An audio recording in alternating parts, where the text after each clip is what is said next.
Chapter 1964. Every time the Song family produced a daughter, they would treat her like a pearl. Other than the stars and moon in the sky, she would get whatever she wanted. This also made her want to fight for something if she could not get it. Even if she was badly hurt, she would not give up. There was once when Song and she wanted a doll of hers. She was unwilling and would rather break it than give it to her sister. This was Song Enya's nature. Song Enya sat on the bed and hugged the blanket as she cried. Jiang Chimeng stood at the side and sighed. Song Yunshi was so annoyed that his head swelled to twice its size. "Mom, don't bother about her. If she wants to die, let her be. If she really has the ability, I'd like to see what she can do." As soon as Song Yunshi finished speaking, Jiang Chimeng glared at him. "Shut up. Don't you think the situation is chaotic enough?" Song Yunshi narrowed his eyes with a manic expression. He paced back and forth on the spot and suddenly sneered. "If you want to protect her, then continue to do so. Let's see how long you can protect her. We still have to clean up the mess for her now. When she gets out of hand, I'll see who will clean up the mess for her." Me. With that, Song Yunshi slammed the door and left without looking back. Song Enya was so angry that she gripped the blanket even tighter. She gritted her teeth as tears streamed down her face. Jiang Chimeng sighed as her eyes reddened. She walked forward and sat by the bed. She wanted to say something, but she was afraid that she would agitate her again. Thus, she decided to wait until her emotions had calmed down a little before having a good talk with her. "Enya, don't be angry. Brother said those words in anger. Don't take it to heart." Song Enya wrapped herself in the blanket angrily and sobbed silently. At the airport, Qin Ju walked over after checking in his luggage. Yun Shusha sat on the bench. She had already made a few calls, but Mu Yaja's phone still did not get through. She frowned in disappointment with a solemn expression. Qin Ju handed her a bottle of water, but Yun Shusha shook her head. "I'm not thirsty." Qin Ju raised his eyebrows. "You seem to have a lot on your mind. What are you thinking about?" "No." A bell suddenly rang. Yun Shusha was stunned. Then, a hint of joy appeared in her eyes. She picked up the phone and answered the call without looking at it. "Hello. Haha. Yun Shusha, you lost." Song Enya's bone-chilling voice came from the other end. Yun Shusha's face froze. "Song Enya." Yun Shusha smiled and said coldly, "I lost? What do you mean? Do you know where Brother Mu is?" Song Enya's bewitching voice drifted into her ears. Yun Shusha's face turned pale and she fell silent. "Didn't you say that Brother Mu dotes on you a lot? Didn't you tell me that you were more important than me in Brother Mu's heart? But what is the truth? No matter how important you are, you're not as important as me. Brother Mu is with me." Yun Shusha frowned and looked at Qin Ju abruptly. The latter looked confused. "What's wrong? Who called?" Song Enya's voice sounded again. "I told you that you're full of yourself, but you didn't believe me. In fact, Brother Mu would rather be by my side than accompany you to the film festival. Reality has proven that I'm much more important than you." "Shut up." Chapter 1965. Trying to drive a wedge between us. Song Enya's smug laughter could be heard from the other end of the line. The more she laughed, the less confident Yun Shusha became. **MN. She clearly trusted him, but why was her confidence getting weaker and weaker in the face of such laughter? Yun Shusha bit her red lips tightly, trying her best to suppress the rising chill in her heart. "Are you done laughing?" Song Enya's laughter gradually stopped. Amidst the uneasy silence, she smiled sinisterly. "Don't you know clearly whether he's trying to drive a wedge between us? Why did Brother Mu break the contract? Yun Shusha, you'd better stop lying to yourself. Brother Mu doesn't care about you as much as you think he does." Yun Shusha could not take it anymore. She hung up the phone abruptly with a pale face. Looking at her ashen face, Qin Ju finally realized the seriousness of the situation. He did not know who had called, but the unbridled laughter that came from the other end of the line was hair-raising. "Who's calling?" "I don't know. Don't ask me, I don't know anything." Her emotions were in a mess right now.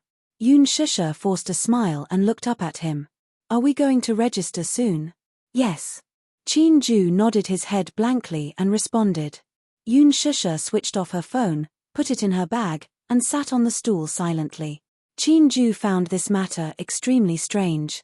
It was just a phone call, yet her complexion was so bad and sickly. Still, he could not probe further.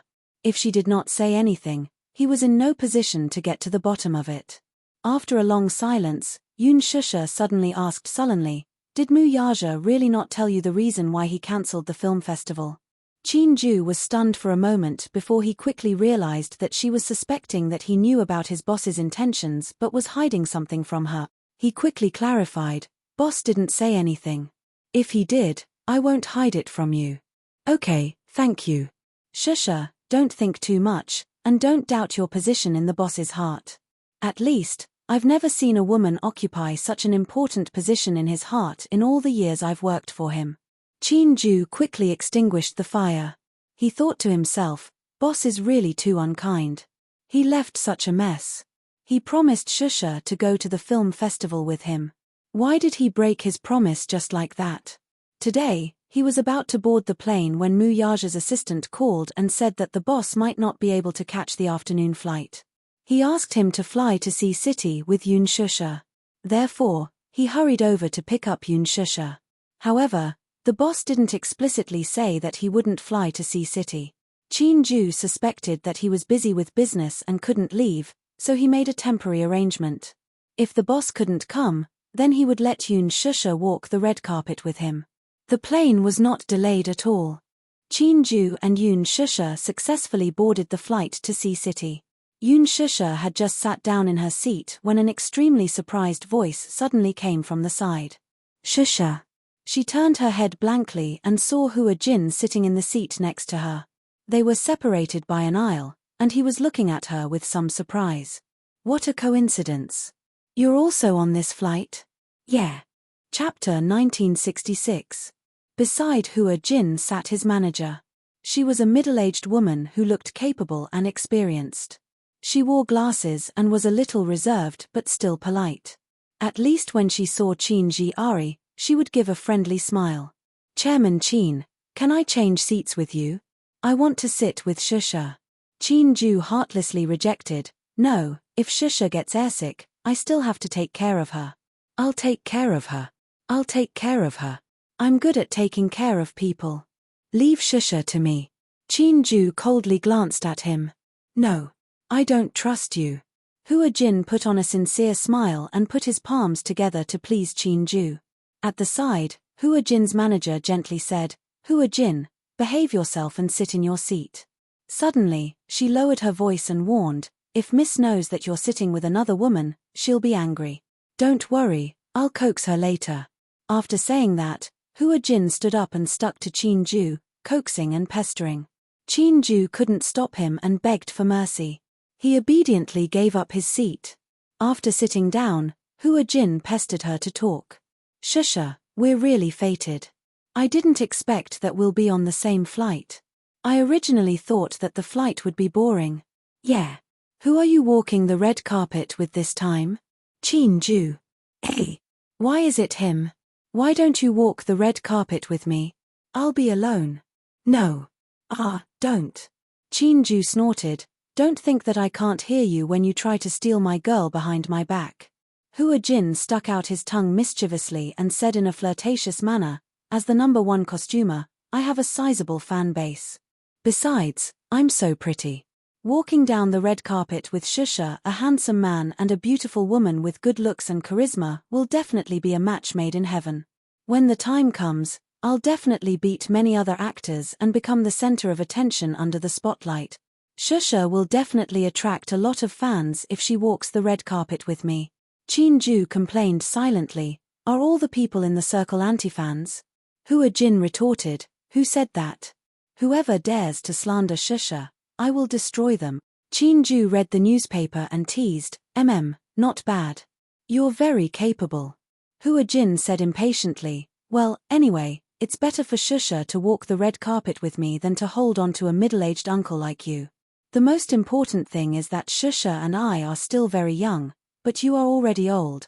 Shusha and you don't match." Ju's hand that was holding the newspaper suddenly stiffened and blue veins popped out. The word middle-aged uncle made Ju's heart ache. He narrowed his eyes dangerously and glared at Jin. Middle-aged uncle? That's right. You're almost 30 years old. Aren't you old? Ju wished he could strangle him to death. Shut up. All right. Men are like this. The older they get, the more sensitive they are. Ju gritted his teeth and glared at him. He wished he could throw Jin to the ground and trample him to death. How dare he call him old? Shusha suddenly smiled and said, Jin, thank you. But I think I'd better walk the red carpet with that old man. Why? Jin looked at her, hurt. Ju added, you don't understand our Shusha at all. Compared to little fresh meat, she still prefers mature, steady, and handsome uncles. Woo, Jin poked his fingers, feeling wronged. He really wanted to walk the red carpet with Shusha. Chapter 1967. When Mu Yaja returned to the headquarters of Dishing, Minute hurried over to him and handed him his phone. Boss, you left in such a hurry that you forgot to bring your phone. Sister-in-law called you many times just now. Do you want to call her back? During the meeting, Mu Yaja had left his phone in Minute Yu's care. After that, he left in such a hurry that he did not bring his phone with him. Shusha called him many times, but he did not dare to answer. Mu Yaja called her back, but her phone was turned off. It seemed that she had already boarded the plane. Are there any more flights to Sea City today? The next flight is at night, Minute Yu reminded him. If we rush over now, we won't be able to attend the film festival. Mu Yaja frowned. He had originally planned to fly straight to Sea City after returning from the hospital. Book the flight. Boss, the flight is at 7 o'clock tonight. Are you sure you want to fly to Sea City? Mu Yaja said coldly, I told you to book it. Don't talk nonsense. Okay. Minute Yu hurriedly agreed. It seemed that his boss was in a bad mood. When he was in a bad mood, he was very impatient. It seemed that he had to be more tolerant. On the plane, Jin chatted with Shusha. However, no matter how enthusiastic he was, Shusha did not seem to be in a good mood. He could sense that she seemed to be in a bad mood. Hence, he smiled and said, Shusha, can I give you a present? He was trying to please her, trying to make her laugh. If you liked someone, you would like her smile. At least, you would not want her to be in a bad mood. He would be sad when he saw that. Hence, he reached out his hand and showed it to her. Look at my hand. Is there anything wrong with it? No. Shusha, don't be so perfunctory. Check it. Jin forced his hand to let her check it. Shusha pursed her lips, picked up his hand, and checked it carefully. There's nothing wrong with it. What's wrong? Jin smiled mysteriously. Then, he slowly looked up and tucked a strand of hair behind her ear. Suddenly, he snapped his fingers. When he retracted his hand, there was a red rose between his fingers. Shusha was stunned. She touched her hair subconsciously as if there was nothing special about it. She did not know how he had made the rose appear out of thin air. Seeing that she was also surprised, Jin smiled. Is it fun? It's magic. She had never seen a magic trick up close before. Even though this magic trick looked very simple, it still made her smile. There was no girl did not like flowers. Do you like it? Jin's eyebrows. Yes. Here, this is. It's yours. As he spoke, he placed the rose in her hand. Shusha took the flower and gently touched the petals. They were fresh and tender.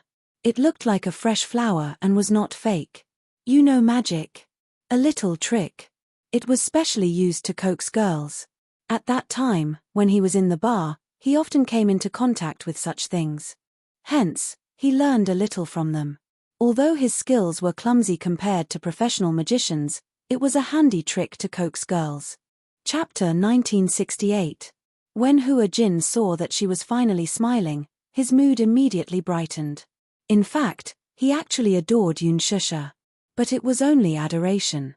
Perhaps it was because, in the entertainment industry, to be able to meet such a pure woman was like a treasure. Shusha gave him a very warm feeling. When he was with her, even if she did not say a word, he still felt like he was being healed. Hence, he really enjoyed his time with her. However, he had never thought of taking such a beautiful woman for himself. Because he felt that he was not worthy. In his heart, she was so beautiful and dazzling, while he was very lowly and dirty. From the beginning, he was struggling at death's door to where he was today. He had climbed up by hook or by crook. Looking back, those dirty scenes were something that even he could not bear to look at. Hence, he had arrogantly isolated himself from anyone who tried to get close to him. However, it was to protect himself from any harm. But he had never thought that one day, he would have someone he wanted to protect wholeheartedly.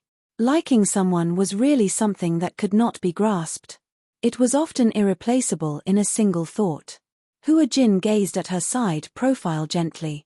For a moment, he was actually a little mesmerized. Suddenly, he said slowly, "Shusha, you're very beautiful when you smile. You're even more beautiful than roses." When Yun Shusha heard this, her eyes curved like two crescent moons. Beside them, Qin Ju could not help but feel goosebumps all over his body from Hua Jin's sweet words. He could not tell. This Hua Jin was really something. He was so good at coaxing girls that even he had to concede defeat. But thinking about it, it was to be expected. In his early years, Hua Jin was a famous boy in the bar. Hence, this kind of trick was naturally easy for him. When it came to pleasing girls, Hua Jin was extremely good at it. Any difficult woman would be won over in 1 or 2 moves in front of him. Yun Shusha suddenly thought of something and deliberately said, "But I don't like roses. They're too bright." Hua Jin asked, "Then what kind of flowers do you like? Can you conjure whatever flowers I like for me?" Hua Jin was silent. Magic was also dependent on props. It didn't mean that people who knew magic were like people who knew magic and could conjure whatever they wanted. Unless it was an experienced magician, he could basically conjure anything that he could think of. But he could not do that. Yun Shusha did not know what he was thinking. She thought that his magic was very good, so she said, "Turn this rose into a Chinese rose?" For a moment, Hua Jin was awkward. Qin Ju couldn't help but laugh. "Shusha, don't make things difficult for him. I think he's already very good if he could make this flower disappear." Hua Jin retorted matter-of-factly, "What's so difficult about turning flowers into flowers?"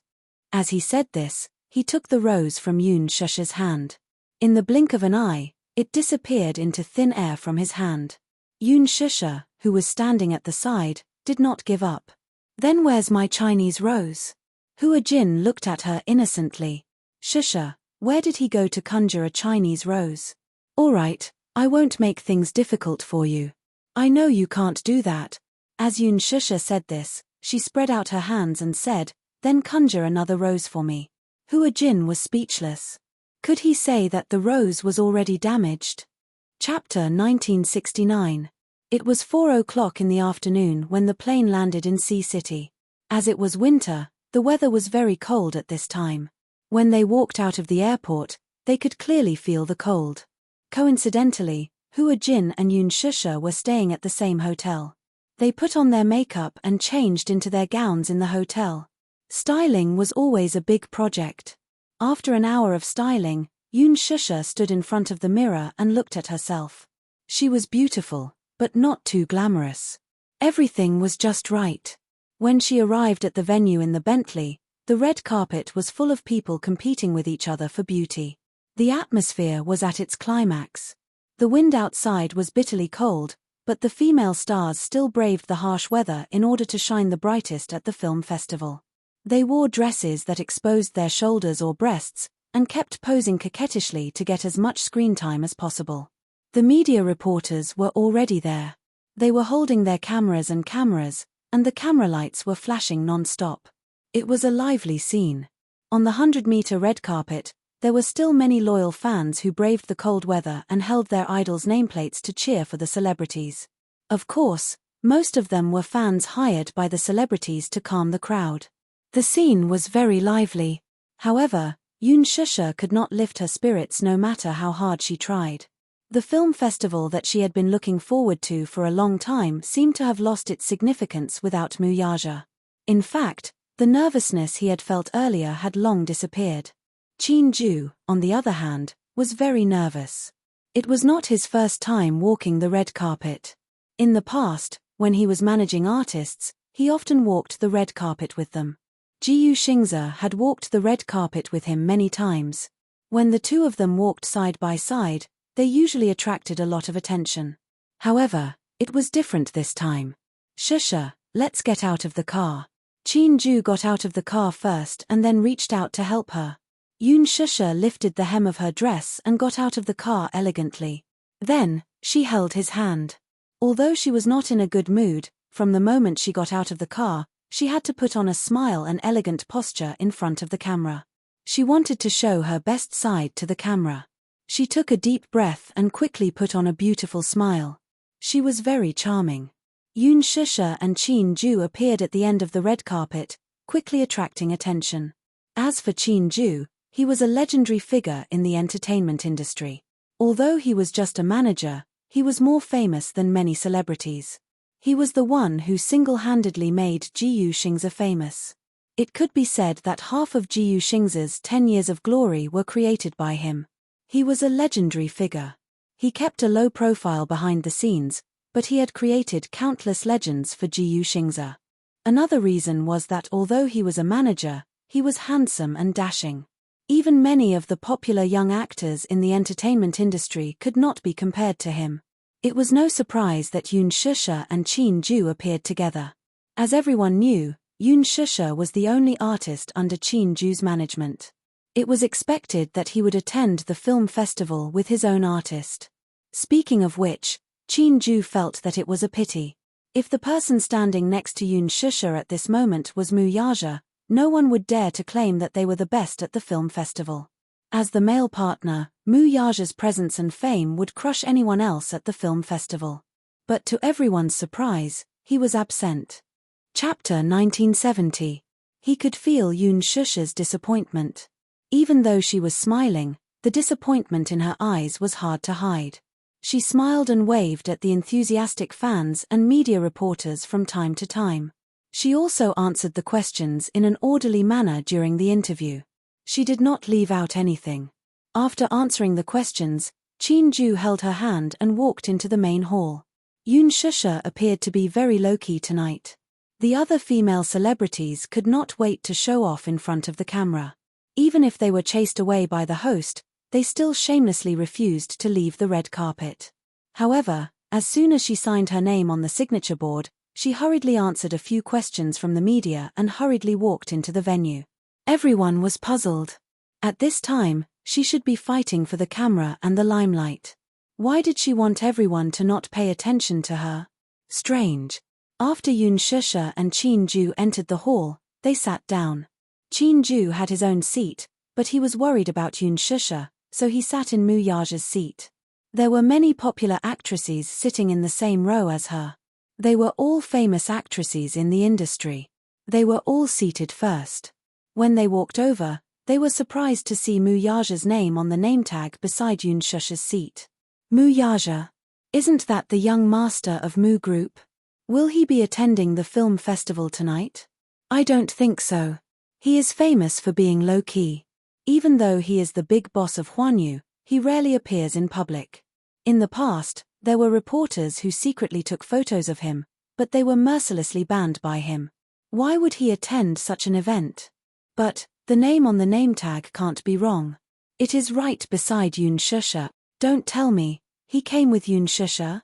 Everyone was whispering and curious. If they could sit in the same row as a big shot like Mu Yaja, it would be encouraging. Being able to come into close contact with this legendary business king was something that many people didn't even dare to dream of. However, when Shusha and Ju sat down, everyone was disappointed. It seemed that the organizers had really made a big mistake. The name tag was printed wrong. Thinking about it, it was inevitable. Why would someone like Mu Yaja attend such a small film festival? Although the Golden Eagle Film Festival was the most influential film festival in the country, it was especially grand every year. However, Mu Yaja had never made an exception. Not long after Shusha sat down, Han Yuyan also entered the venue. As the last guest, she wore Louis Vuitton's new winter gown. Coupled with her extremely sexy style and rich and exquisite makeup, she quickly became the highlight of the entire venue. Yoon Shusha also glanced at her. It was just a glance, but she was also stunned. In all fairness, she was really beautiful. Apart from her beauty, she also had the temperament of a queen. Different from Yoon Shusha's gentle temperament, Han Yuyen had been in the entertainment industry for many years. Her status was firm, and she had won many awards and nominations at international film festivals. With her excellent acting skills, she was also a magnet for box office sales. With so many honors, she had cultivated the demeanor of a queen and radiated radiance. It could be said that the most famous A-list actress in the entertainment industry was none other than Han Yuyen. Chapter 1971. After she sat down, she tilted her head and glanced at Yoon Shusha. Then, she sneered and looked straight ahead, as if she didn't care about her at all. She's so pretty, like a proud peacock. Yoon Shusha praised her sincerely. Chin Ju sneered. Pretty. Don't be fooled by her appearance.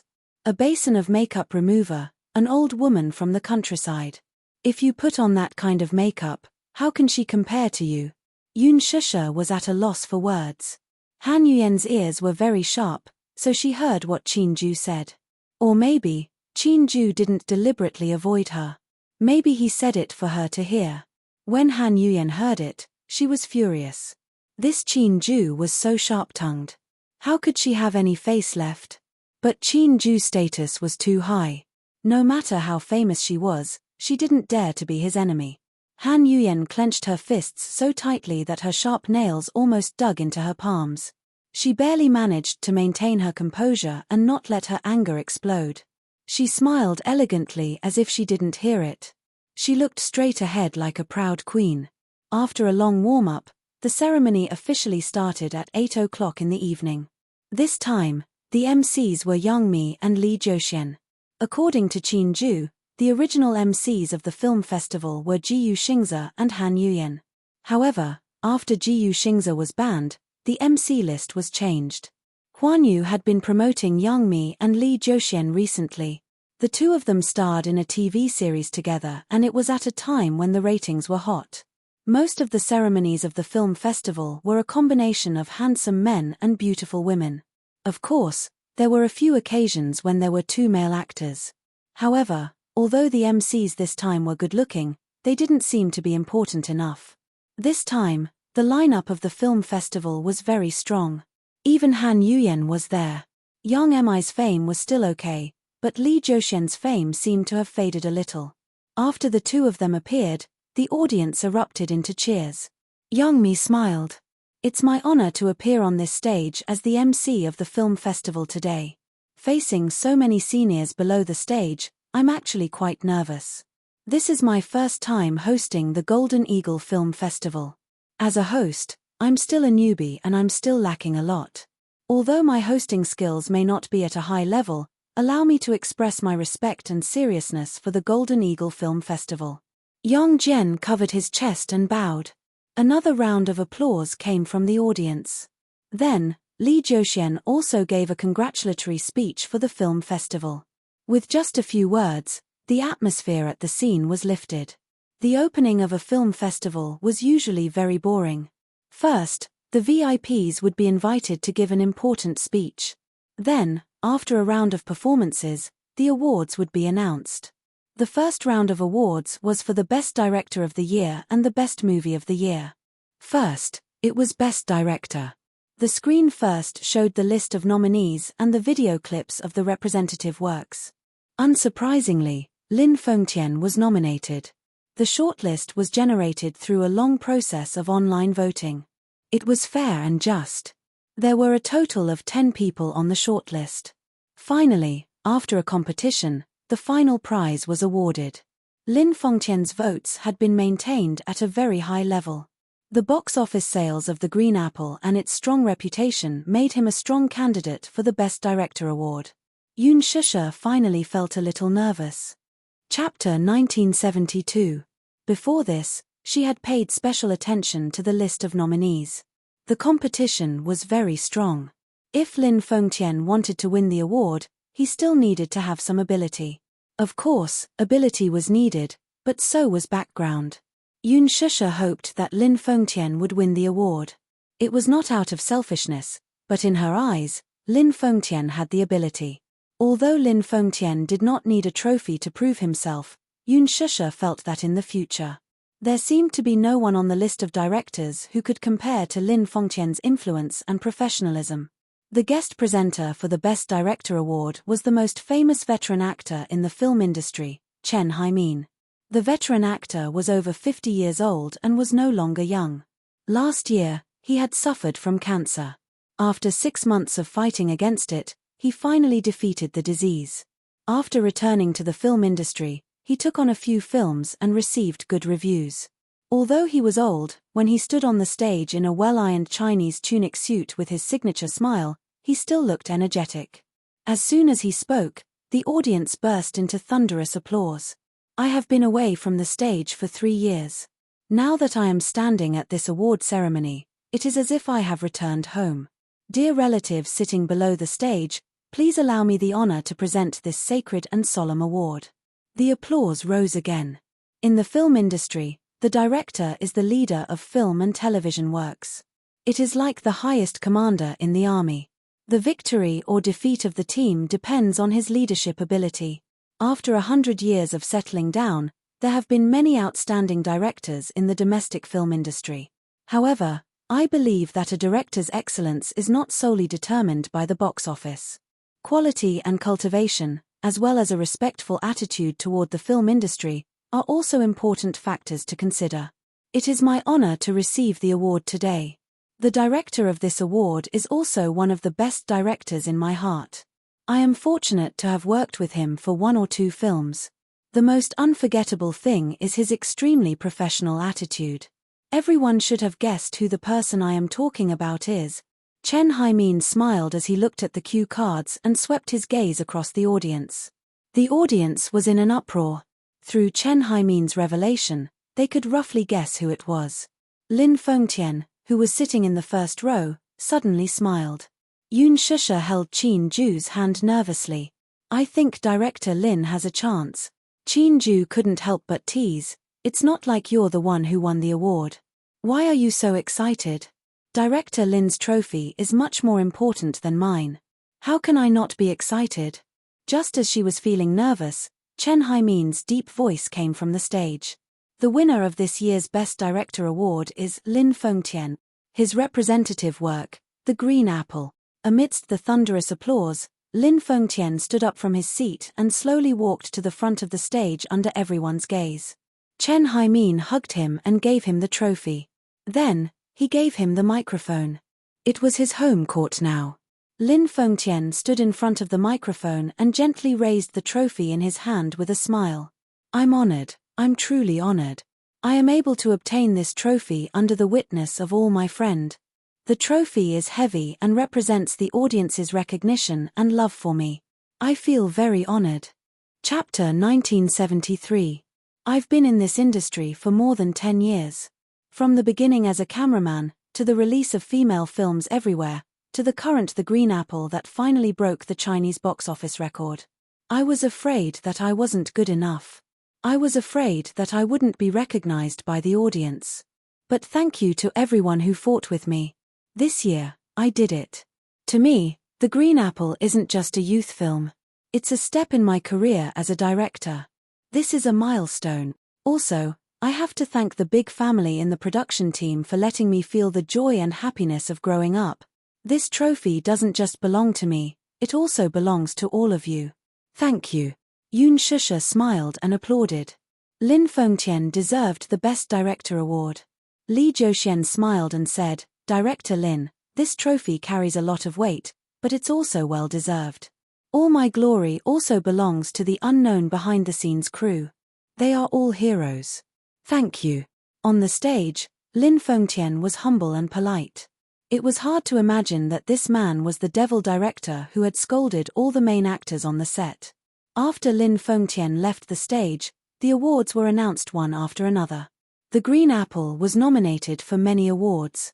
Other than the Best Director Award, there were also Best Actor, Best Actress, Best Supporting Actor, Best Film of the Year, most popular celebrity. Of course, being nominated didn't mean that one would win the award. Jiu Xingze, who was expected to win the Best Actor award, actually missed out on the Best Actor award. In the end, the trophy actually fell into his hands. Jiu Xingze had always been popular. Popularity, acting skills, quality. No matter which one it was impeccable. But why? Could it be because he was banned? Yoon Shusha pursed her lips in disappointment.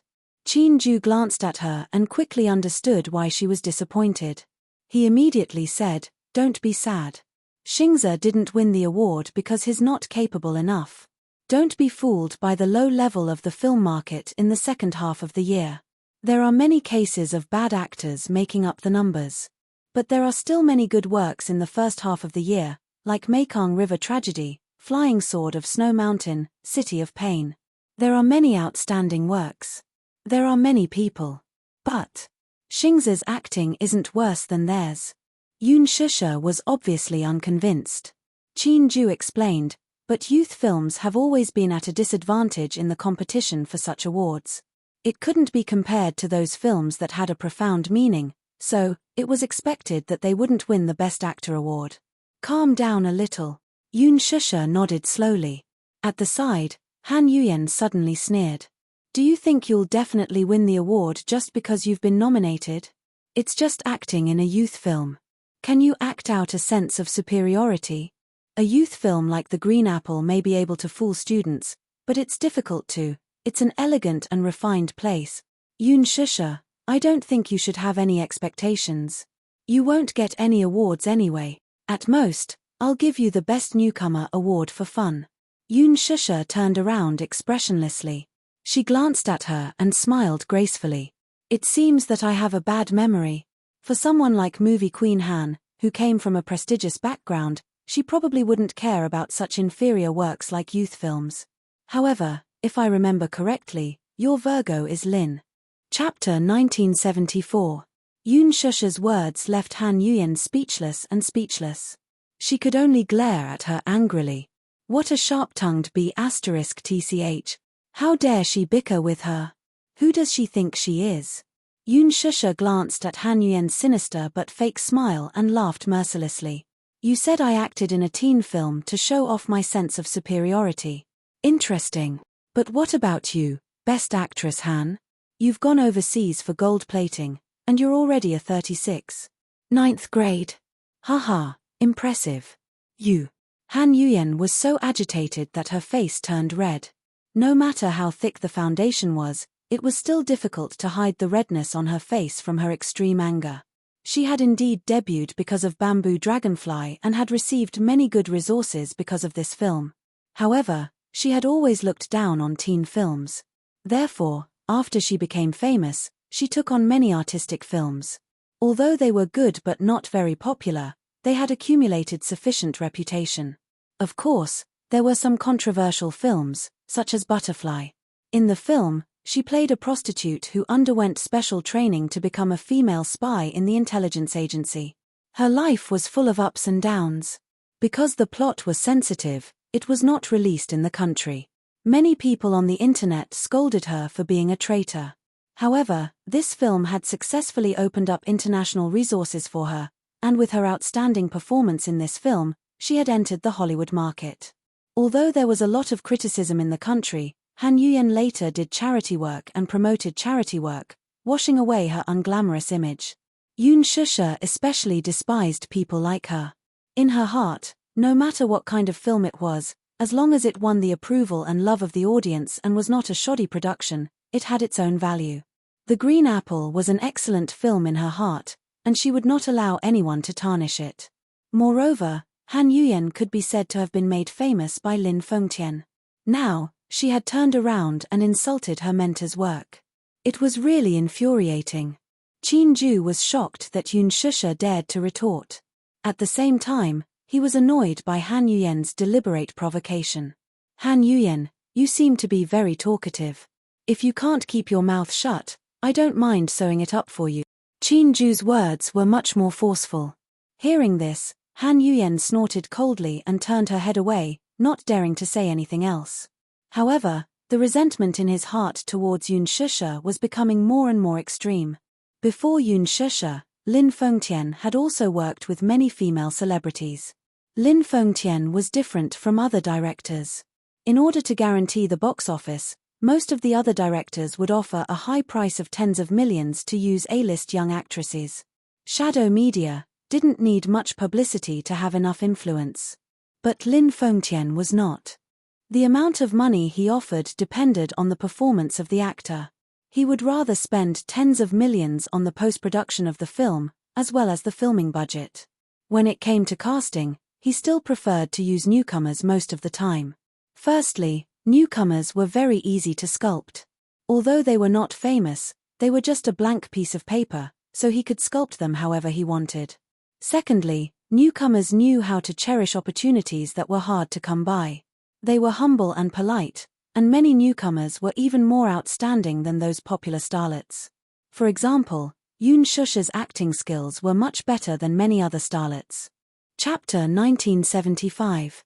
However, before Yoon Shusha, there had never been another Phoenix girl who could compare with Han Yuyen in terms of popularity. Until Yoon Shusha appeared.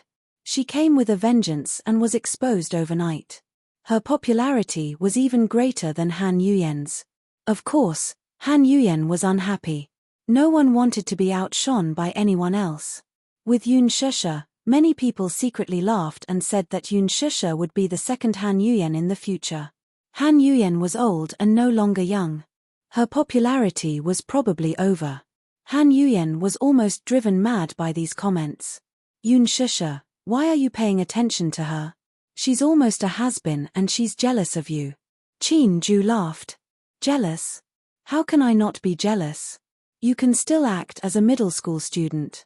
At her age, she can only act as a student's mother. Chin Ju's mouth was indeed the sharpest. Han Yuyen trembled with anger when she heard this. When she heard Chin Ju's words, she instinctively touched her face. Although she paid a lot of attention to her skin care, she was still young. In this industry, one had to rely on one's youth to survive. Youth was the only way to rise to the top. In other words, her acting skills were not as good as Yoon Shusha's. In the future, she could only rely on her past. If she could not find a good director and a good script, she would not have any prospects. In addition, her overworked filming career had caused her endocrine system to be disrupted. Her skin was very bad. Indeed, in a movie like The Green Apple, she could only act as Yoon Shusha's mother. This was too much. How could she make fun of her like this? If Han Yuyen was not waiting for the award ceremony and she could not leave as the guest presenter, she would have left her seat in a fit of anger. Yoon Shusha could not stop laughing. You're exaggerating. She may look good now, but once she removes her makeup, she looks like an old witch. Yoon Shusha stuck out her tongue. Han Yuyen's face was tense. She glared at Yoon Shusha but could not do anything because of Chin Ju's presence. She could only suppress her anger and clench her teeth. The award ceremony continued. There were male and female Best Newcomer awards, but they were both on stage to receive their awards. As the guest presenter for the Best Newcomer award, Han Yuyen gracefully stepped onto the stage. Yoon Shusha's heart skipped a beat when she saw that the award was given by her. Why is she presenting the award? It was set by the organizers. Looks like you can't run away from the Best Newcomer award. Why do you say that? Yoon Shusha was a little confused. Could it be that this award was decided internally? For a live broadcast like a film festival, the ceremony process must be very boring, so a certain gimmick is needed to promote it. Since Han Yuyen is the guest presenter, as the Phoenix Maiden, the two of you are the same. When he appeared on the stage, it was bound to attract a lot of controversy and comparisons. This is what the organizers are happy to see. Chin Ju's analysis was very organized and logical. Yoon Shusha understood it very well. The Best Newcomer award was the only award where the entire process of voting was conducted online.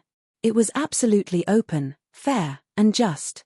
Chapter 1976. During the final voting process, the final list of winners would be kept a secret until it was announced on the spot during the award ceremony. The votes of the winners would also be announced. All of this was done by the notary office. Therefore, The Best Newcomer Award could be said to be the only award that was not overstated. There were a total of 10 nominees for the Best Newcomer Award. Yoon Shusha carefully studied the list of nominees. Until the voting channel closed, she was still in first place. The effect of the green apple was unprecedented. On the huge screen, clips of the nominated actors' representative works were shown. Among them, when it came to Yoon Shusha's The Green Apple, the editing of the film made many people excited and applauded thunderously. Yoon Shusha was shocked by this scene. Are these people the internet water army? How is that possible? Aren't they too supportive? Yoon Shusha was still in disbelief. Chin Ju chuckled. Little girl, don't you know how many uncles in the industry fell in love with your role as Yin Xiaochuan? Otherwise, do you think that praises for your excellence are just words of comfort? You have indeed performed well. Yoon Shusha smiled awkwardly. Han Yuyen stood on the stage and glanced elegantly at the cue card in her hand. She smiled at the microphone and announced, "The final winners of the 19th Golden Eagle Awards for Best Newcomer Award are..." Everyone held their breaths and was silent. Yoon Shusha, Hua Jin, congratulations. Sure enough, it was just as Chin Ju had predicted. She really won the Best Newcomer Award. Thunderous applause rang from below the stage. Yoon Shusha had won the Newcomer Award, which was widely expected of her. After the announcement of the award, the camera quickly switched to Yoon Shusha. Yoon Shusha smiled at the crowd. Even though she had won the Newcomer Award, her face was calm and collected. Naturally, she did not show much surprise and appeared extremely calm. Everyone was shocked. It was not easy for a newcomer to face the award with such a calm attitude. Chin Ju clapped and looked at her gently. Go on stage to receive the award. Watch your expression. Don't be too nervous. Okay. Yoon Shusha stood up slowly. As the winner of the Best Newcomer Award, Hua Jin walked in front of her like a gentleman. He kissed the back of her hand gently and held her hand as they walked onto the stage together. Han Yuyen smiled as she watched her walk onto the stage. Although she looked natural and unrestrained on the surface, what about her heart? However, he was already gnashing his teeth in hatred. Yoon Shusha walked up to the stage and stood beside Hua Jin. Her bearing was elegant and proper, and she exuded a quiet and elegant aura. This elegant temperament was not something that was painstakingly trained. There was a type of person who was born noble and elegant, and it was incomparable. Han Yuyen stood at the side. Even though she had put in a lot of effort in dressing up and makeup on her face, she still managed to steal a lot of the limelight. Even her aura was suppressed by Yoon Shusha's. Her starlight was bleak. On the surface, Han Yuyen maintained her composure, but her heart was in turmoil. Yoon Shusha was touched when she received the heavy trophy from Han Yuyen. This was the first trophy she had won in her acting career. It was very memorable. Even though she already had a lot of mental preparation for this trophy, when she stood on the stage and held the trophy in her hands, the pride that welled up spontaneously rose. Chapter 1977. Congratulations, Shusha. You really deserve the Best Newcomer Award. Thank you. Han Yuyen lowered her head and looked at her. She was wearing a pair of 10-centimeter high heels today, so she looked very domineering. She lowered her head and leaned closer to Han Yuyen's ear. In the eyes of others, this might be a senior congratulating and blessing a junior. However, once Han Yuyen stepped away from the microphone, she smiled and squeezed out a few aggressive words. Yoon Shusha, don't be too proud. If you fly too high, you might fall and shatter into pieces. Yoon Shusha looked up and met her sharp gaze for a short moment. Han Yuyen was just a multi-award nominated Best Actress. She had good acting skills and a smile on her face, but she said such vicious words to her. Yoon Shusha was not to be outdone. She stared at Han Yuyen's face and retorted with a smile, Miss Han, don't be too jealous of me. Do you know what's the first thing I'll do when I fly to a certain height? What? Han Yuyen raised her eyebrows, puzzled. Yoon Shusha smiled and the curve of her lips became gentler. I'll step on you. You, the concierge reminded her softly, Miss Han, it's time to give the award to Mr. Hua. Han Yuyen came back to her senses and gave the other award to Hua Jin. However, she looked at Yoon Shusha meaningfully. It was Yoon Shusha's turn to give her speech. Yoon Shusha raised the award and held the microphone. Actually, I never thought that I'd be able to win this award. As a newcomer, I've been trembling with fear all along. I'm afraid that I'm not good enough, However, after the movie was released, it gave me too many surprises. The support of the director, the care of the seniors, and the recognition of the fans. One thing I'm sure of is that without all of you, I wouldn't be standing on this stage right now.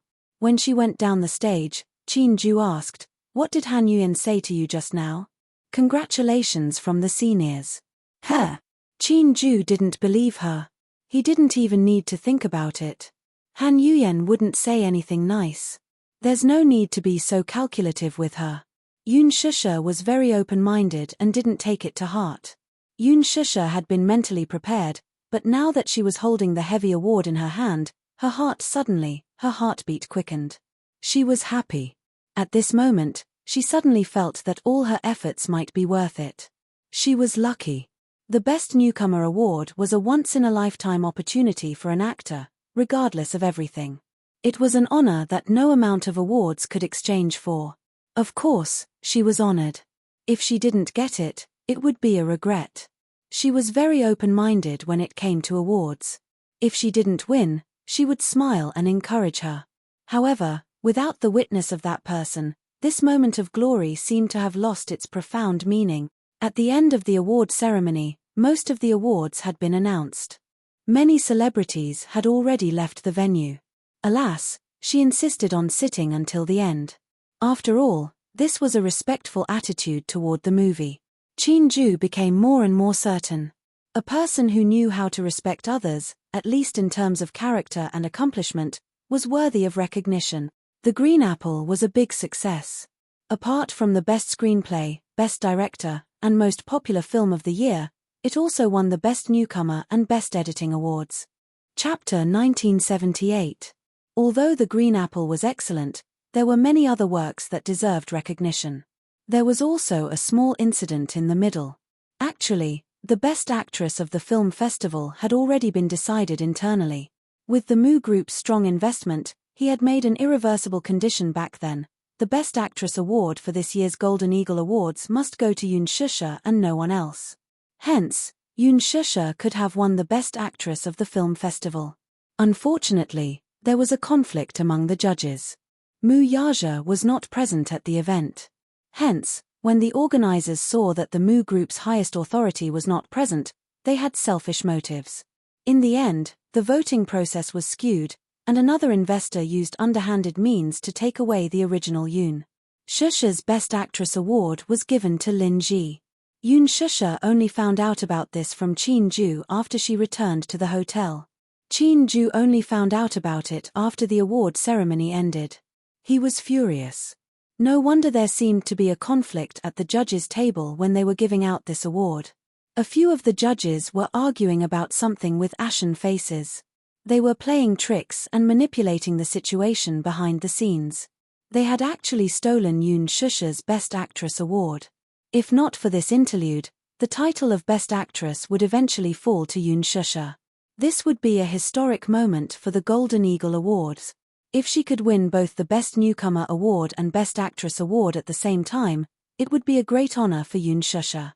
She would be the youngest actress to win both the Best Newcomer award and Best Actress award at the Golden Eagle Film Festival.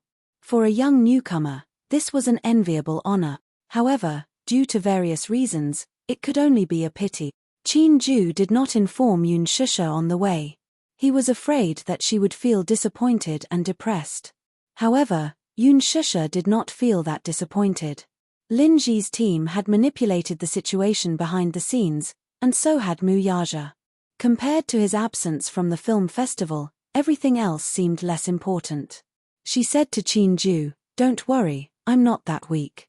I'm already very happy to win the Best Newcomer award." Chin-ju exclaimed, "Your psychological endurance is really strong.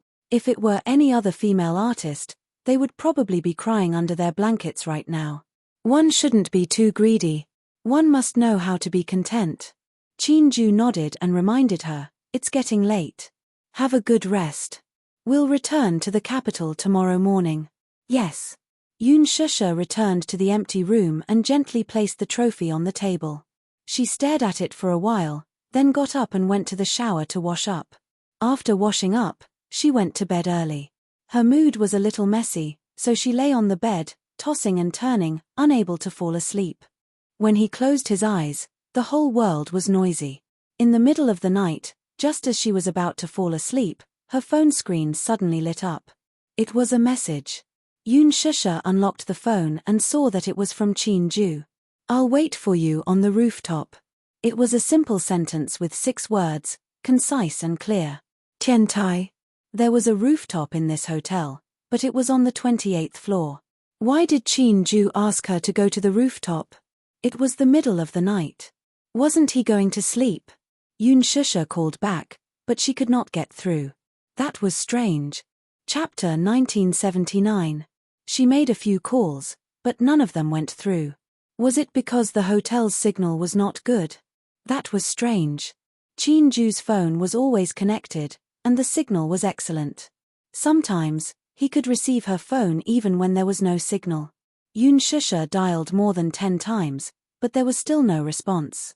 She frowned, stood up, and changed her clothes.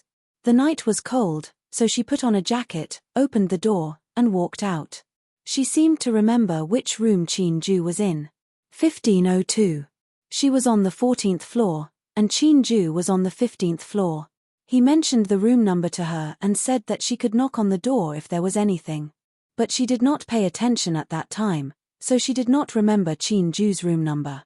For a moment, she was annoyed and could only search based on her vague memory. When the elevator reached the 15th floor, she walked to the door of 1502 and gently pressed the doorbell. Ding dong, he called out several times, but no one answered. Yoon Shusha frowned in confusion. Was it not 1502? Just as she was about to leave, she heard the sound of the door unlocking behind her. Yoon Shusha turned around in surprise, only to see Hua Jin standing at the door with a tired expression. He asked in an unfriendly tone, "Who is it?" Before he could finish his sentence, Hua Jin saw Yoon Shusha standing at the door. Surprise flashed across his eyes, and then the coldness in his eyes faded, and a smile appeared on his face. "Shusha, are you looking for me?" Hua Jin was wearing a bathrobe. His hair was a little wet, and it fell messily above his eyebrows. His charming peach blossom eyes were slightly bright because of the surprise in them. Yoon Shusha's gaze could not help but fall on him. Hua Jin's bathrobe made him look tall and slender, but his chest was slightly exposed, revealing his defined muscles. He looked extremely sexy. Usually, when she saw him the most, he was wearing slim-fit ancient clothes. Hence, he looked like a slender and delicate handsome man in ancient times, who could not even hold his waist. However, she did not expect that he was also a man who looked thin in clothes but was muscular when he took them off. He was very stylish. Hua Jin sensed her gaze and followed her gaze. He looked down at his chest and smiled faintly. He shyly straightened his clothes and the corners of his lips curled into a playful smile. "Does it look good?" Yoon Shusha blushed. She turned around and cleared her throat. "I didn't see anything." "Yes, I know." The smile in Hua Jin's eyes deepened, but he didn't expose her excuse. Yoon Shusha also sensed his kind protection and instantly felt embarrassed. She turned around abruptly and wanted to leave. Hua Jin stopped smiling and asked nervously, "Where are you going?" "I'm going back to my room." "Aren't you looking for me?" Hua Jin stopped her. "What's the matter?" Yoon Shusha turned around and immediately explained, "No. I got the wrong room. I thought Chin-ju stayed in this room." Hua Jin was stunned and his eyes were filled with loneliness. He quickly understood that she had knocked on the door because she thought Chin-ju stayed in this room and remembered the wrong room number. He was disappointed. He had thought that she was looking for him, but he did not expect that it was just his wishful thinking. "So, you're looking for Chin-ju and not me?" "Yes." Chapter 1980. Yoon Shusha didn't know whether to laugh or cry. "Why would I look for you in the middle of the night? You can look for me even if you don't have anything to do." Hua Jin said matter-of-factly, "There are a lot of things you can do." Yoon Shusha raised her eyebrows and stared at him suspiciously. Hua Jin felt that there was a lot of unfathomable meaning in that pair of eyes. Afraid that she would think too much, he immediately retorted like a gentleman. For example, we can chat or play cards. Let's play Fight the Landlord together. Yoon Shusha shook her head and laughed. I'm not good at cards, and I'm only average at Fight the Landlord. I'm destined to lose money.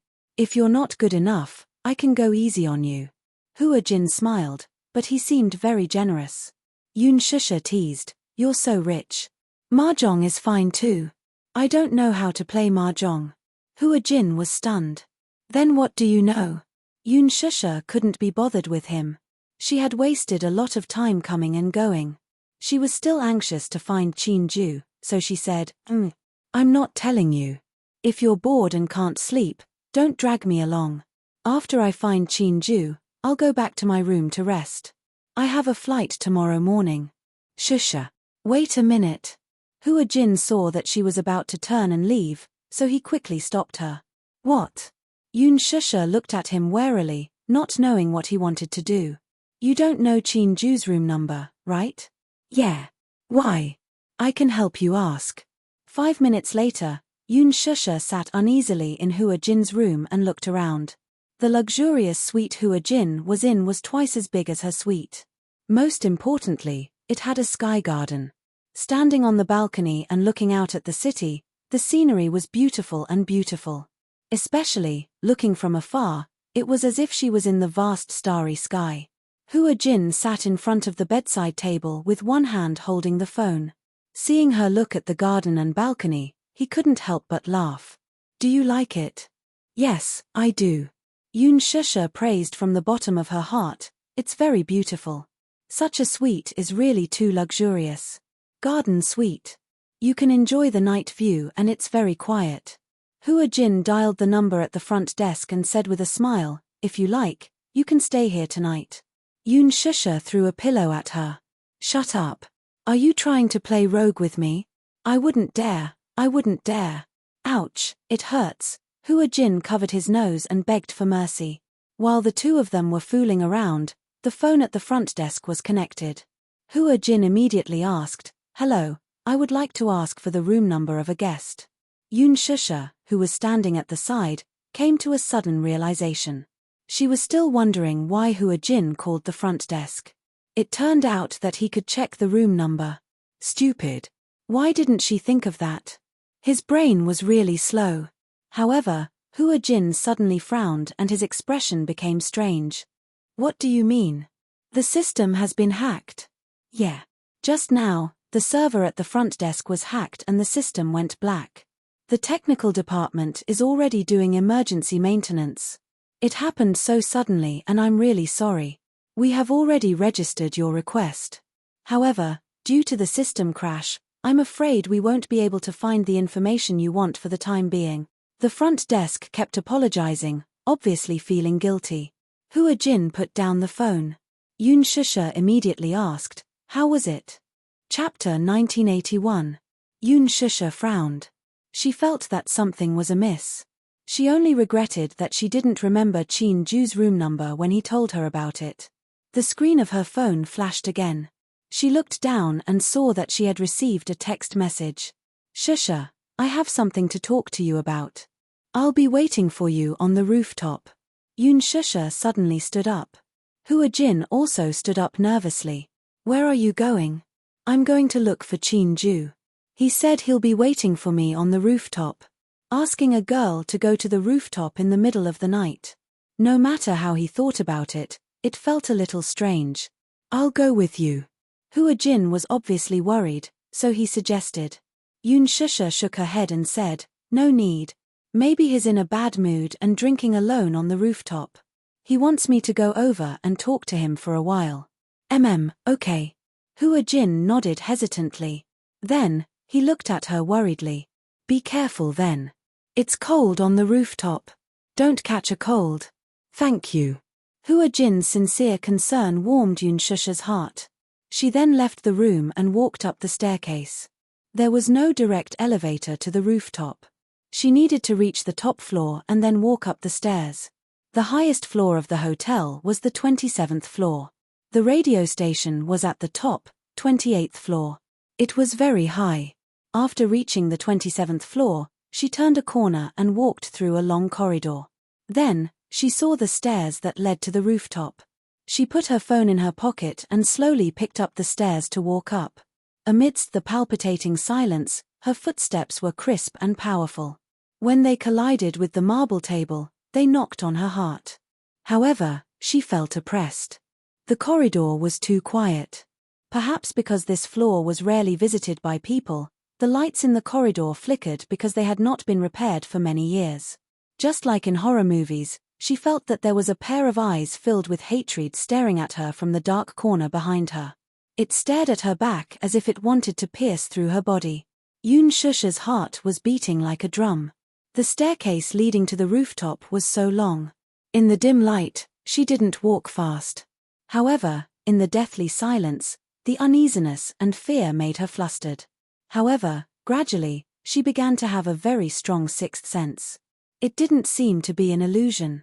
She really felt that there was a pair of eyes silently staring at her from behind, like a ferocious beast aiming at its prey. This feeling was very strong. Wishful thinking. How could this be possible? Even so, she was still frightened by her own imagination and broke out in a cold sweat. However, she did not dare to turn around to see what was going on. It was as if the moment she turned around, that person would pounce on her. Yoon Shusha could not help but feel a little regretful. He didn't know why she was trying to be brave. Just now, Hua Jin had said that he wanted to accompany her. Why did she reject him? She was obviously very scared. She didn't dare to walk slowly anymore. In a spurt of energy, she ran crazily to the rooftop. She pushed open the slightly open door. However, what welcomed her was the biting cold wind of the rooftop and the seemingly endless starry sky. The rooftop of the hotel was very big. At the same time, the hotel's water tank was also installed on the rooftop. Seeing the huge water tank, Yoon Shusha was in a daze. She suddenly remembered a piece of news from before. Chapter 1982. She couldn't help but shudder at the thought. When people were in extreme fear, it was easy for their imagination to run wild. Reality had proven that one's imagination was far scarier than reality. Yoon Shusha calmed down and looked around. However, she didn't see anyone on the huge rooftop. Chin Ju wasn't around. He wasn't around. Yoon Shusha glanced at her cell phone suspiciously. She swiped the screen to unlock it and took another look at Chin Ju's message. She thought that she had seen wrongly. But she wasn't wrong. He did ask her to meet on the rooftop. Yoon Shusha was a little angry. She didn't know what Chin Ju was up to. Didn't he say that he had something to talk to her about? She had agreed to meet him on the rooftop. Where was he? Could it be a prank? Yoon Shusha was a little suspicious. She thought of Chin Ju's usual black-bellied appearance. He seemed to like to tease people and took pleasure in it. He usually spoke frivolously. It seemed that he was deliberately making fun of her. Yoon Shusha was even angrier at the thought of this. She was even angrier at herself. She actually believed Chin Ju's prank. She even thought that this frivolous fellow had something important to talk to her about. It seemed that she had been overthinking. Yoon Shusha was angry. She turned around and wanted to leave. However, she was mesmerized by the night view in front of her. As a developed city, Sea City was famous for its seaside scenery. This hotel wasn't far from the seaside. Although it was a short drive, standing on the 28th floor of the hotel, one could overlook the city's night view. At the same time, one could also see the endless sea in the distance. The sky and the water merged into one. It was impossible to distinguish the coast, and the end of the sea could not be seen. Yoon Shusha originally thought that the best time to appreciate the sea view was probably when the sun was shining brightly. However, she didn't expect the sea view at night to be so beautiful and mesmerizing. The rows of landscape lights by the seaside reflected each other. From afar, it looked like starlight. At first glance, it looked like a vast starry sky. The stars and moon in the sky were reflected on the surface of the sea. The sparkling waves added a touch of poetry to the scene. Yoon Shusha casually picked up her phone and pondered. She wanted to capture this beautiful scene. He turned on the camera, but what popped out was a selfie. Many camera apps were targeted at people who liked to take selfies. Therefore, the first thing that popped up was the front-facing camera. Her face was suddenly reflected in the selfie. She was startled and immediately wanted to switch the camera. However, just as her fingertips touched the switch function, she suddenly realized that there was someone standing behind her. While she was still in shock, the camera had already switched to the rear camera. However, in the shot just now, there was clearly someone standing behind her. A woman with disheveled hair and wearing a hospital gown. Yoon Shusha broke out in a cold sweat. Thinking that she was hallucinating, she slowly turned around, only to be horrified to find a woman with disheveled hair standing behind her at some point. This scene was so frightening that her hand trembled, and the phone fell to the ground with a "pa" sound. She was so frightened that she took a few steps back. She looked at the woman standing in front of her in shock. Her eyes were wide open. She was obviously frightened. "You. Who are you?" Chapter 1983. She even forgot to run. There was only one lamp on the rooftop and the light was extremely dim. Hence, she couldn't see the woman's face clearly at that moment. She could only see that she was wearing a hospital gown that had been washed until it was white. She seemed to be in a daze. As soon as she finished speaking, she actually let out a few extremely sinister laughs. Ha ha ha ha, that woman only cared about herself as she laughed foolishly. Her gaze landed on Yoon Shusha and she started to close in on her. Yoon Shusha's expression stiffened. Her laughter was too sinister, as if she was a malicious spirit that had walked out from purgatory. She bared her fangs and brandished her claws as if she was here to claim her life. It was extremely sinister. Yoon Shusha held her breath for a moment. She was so shocked that she instinctively took a few steps back. For a moment, she actually forgot to run. Yoon Shusha. Yoon Shusha. You've caused me so much trouble. That woman laughed maniacally as she raised her head. Her voice was mournful and shrill as it reverberated on the empty rooftop. It made one's heart shudder and feel waves of numbness. You've caused me so much trouble. Return my child to me. Return my child to me, she screamed shrilly. Her sharp voice seemed to pierce through people's eardrums. The light fell on her face and that sinister and distorted face was reflected in her eyes. It was a face that was unfamiliar yet familiar. Mu Wonru. Yoon Shusha turned pale with fright and her face instantly turned pale. She didn't realize that the person in front of her was actually her. How could it be her? She didn't know how Mu Wonru had become like this. Yoon Shusha frowned. She was so nervous that she was about to suffocate. She clenched her fists tightly and stared at her every move unguardedly. She saw that she was wearing a hospital gown. From the words printed on the hospital gown, it was actually a mental hospital. She had a deep memory of this mental hospital. It was one of the most famous mental hospitals in the capital, and there were many severely mentally ill patients there. In her impression, Mu Wonru was noble, elegant, graceful, and beautiful. However, right now, her beautiful black hair was as messy as withered grass, with grey and white streaks intersecting with each other. It was unknown what she had experienced during this period of time. Her black hair was actually mixed with a lot of white hair. Looking from afar, she looked like she had aged several decades overnight. Her face was also extremely aged. The wrinkles on her forehead were very deep, and her face revealed a sickly and pale haggardness. Because she was so thin, her eyes and cheeks were sunken in, and her cheekbones were protruding. Especially her lips, they were withered and cracked, like the earth that had been dry for a long time. She had lost weight.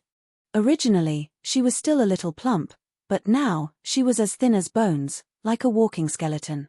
This description was not exaggerated at all. Looking at her pair of wrists, they were all skin and bones with blue veins popping out. It was unknown what kind of torture she had suffered. Her body was covered in wounds, and there were many scratches on her exposed neck. Although they had healed, the unsightly scars looked as if her flesh had been gouged out. It was extremely disgusting. Don't come over. Yoon Shusha stared at her warily and was extremely guarded. Return my child to me, ha ha ha. Return my child to me, return my precious flesh and blood to me. Chapter 1984. Yoon Shusha, I've finally found you. Do you still remember me? In the blink of an eye, she resumed her foolish look as she stretched out her sinister hands and pounced towards her. You caused my son's death, I want you to pay with your life. Ah! She pounced towards Yun Shusha like a maniac. Yun Shusha's reaction wasn't slow as she saw her pouncing over with bared fangs and brandished claws. She nimbly dodged and ran towards the direction of the door. Mu Wonru pounced on empty air, but she quickly turned around and sprinted a few steps. Reaching out her hand, she grabbed onto Yun Shusha's hair. Following the tearing of her scalp, a strand of Yun Shusha's hair was viciously pulled out. She only felt her hair being pulled hard and she lost her balance as she fell onto the ground. Mu Wonru was like a ferocious beast as she pinned her down and her pair of hands grabbed onto her throat, strangling her like a maniac. Under extreme madness, a person's potential was limitless. Even a person who didn't even have the strength to truss a chicken would possess limitless strength. Mu Wonru's strength was terrifying as she pinned her down and couldn't move at all. Following that was a world-destroying darkness. Mu Wonru's hand was strangling her throat and a strong and terrifying pressure caused her to be unable to breathe freely. Yun Shusha's face instantly turned red from suffocation as though it was dripping blood. Let go. Yun Shusha gritted her teeth and paused after every word as her hands grabbed onto Mu Wonru's hair and tore it together with her. The scariest thing about a person was nothing more than a maniac. Perhaps it was because she had gone crazy, all of her senses were not clear. Even after Yun Shusha tore off a few strands of her hair, Mu Wonru still seemed to be unable to feel any pain. She continued to laugh crazily in a daze. Even though her head was already dripping with blood and a piece of her scalp had been torn off, she still did not flinch. Yun Shusha was on the verge of suffocating. Her throat was tightly gripped, and even the basic right to breathe was taken away. For a moment, her brain was in a state of chaos and buzzing. As a result, other than Mu Wonru's hysterical roars, she could no longer perceive any other sounds. Veins popped out on Yun Shusha's forehead. She felt that her eyes were swollen and painful due to the pressure. In a place of despair, as if she had gone crazy, her hands groped around on the ground. Suddenly, she touched a piece of gravel. Grabbing it with one hand, she raised her head with difficulty and aimed it at her temple, viciously smashing it. Mu Wonru cried out in pain and loosened her grip. Yun Shusha desperately escaped from the sea of suffering under her and flipped to one side. Hugging her throat, she started coughing violently. Cough, cough. She was like a terminally ill patient who was struggling at death's door. Kneeling on the ground, she wanted to stand up. However, all the blood in her body rushed to the top of her head. The moment she stood up, her body collapsed onto the ground in pain. Cough, cough, cough. Yun Shusha coughed violently. From the corner of her eye, she suddenly saw Mu Wonru standing up from the ground. Even though her head was bleeding, her malevolent eyes were fixed on her and she pounced over. The two of them rolled to one side and started fighting. Lunatic. You lunatic, get lost. Chapter 1985. Mu Wonru, however, relied on her sheer strength to land slap after slap on her face. What was scarier was that she seemed to have lost all sense of pain. She did not even feel the slightest bit of pain and did not even flinch. Slap, slap, Mu Wonru cursed at the top of her lungs as she made up her mind to put her to death. While Yun Shusha was terrified, she also felt extremely hopeless and helpless. Her head was buzzing. When a person went crazy, it was scarier than a ghost. She did not feel pain and did not know how to retreat. She was single-minded, as if she was determined to perish together with her. I'm going to kill you. Yun Shusha, I'm going to kill you and let you be buried with my flesh and blood. The mournful words echoed in her ears over and over again, piercing her eardrums to the point of rumbling. She finally understood that this Mu Wonru was probably triggered by something and went crazy. But she really did not understand. Mu Wonru kept saying that she wanted her to be buried with her flesh and blood, but she did not remember when Mu Wonru had a child. Wasn't she infertile? However, Mu Wonru was indeed crazy. She was truly crazy. After she became an adult, she was diagnosed and the conclusion was that she would never be able to have a child in this lifetime. It was not easy for her to adjust her mentality and accept this fact, but one day, when she found out that she was pregnant with his child, She suddenly realized that all of this was a trap that Muyaja had set for her. She was completely unaware that she had fallen deeply into his trap and had become a pawn in his hands. From the beginning to the end, she was the one being used. In vain, she had schemed and worked hard just to truly integrate into the Mu family and become Muyaja's legitimate wife. She had always thought that her infertility was her problem. Hence, she always felt guilty towards Muyaja. She was unable to give birth to a child for him and she was full of guilt. Therefore, even if the child was born to another woman, although she never treated them as her own, she never made things difficult for them and raised them with all her heart. But in the end, she found out that she was pregnant. The child, on the other hand, was killed by Muichen's gun in an accident. Muichen was the child of Yun Shusha and Muyaja. She had raised him up, but who would have thought that he would become the murderer of her unborn child? How could she accept such a cruel and bloody fact? So, in the end, she had fallen into a complete scam. It was a pity that she was so naive, but in the end, she became a complete joke. Her child was gone, she could have given birth. But why didn't he accept her? Since he had chosen her to be his fiancée, why couldn't he accept her from his heart? Even if they didn't really love each other, even if it was just an undeserved reputation, she still wanted to be his wife and help him raise his child. Was this thought too much? She felt miserable. She thought of that poor child in her dreams. It was supposed to be a healthy child, but in the end, it couldn't be saved. Did he really have to be so cruel? In the end, wasn't it all because of this woman? Yun Shusha. It was all her fault. If it wasn't for her, if she hadn't interfered, she could have found happiness.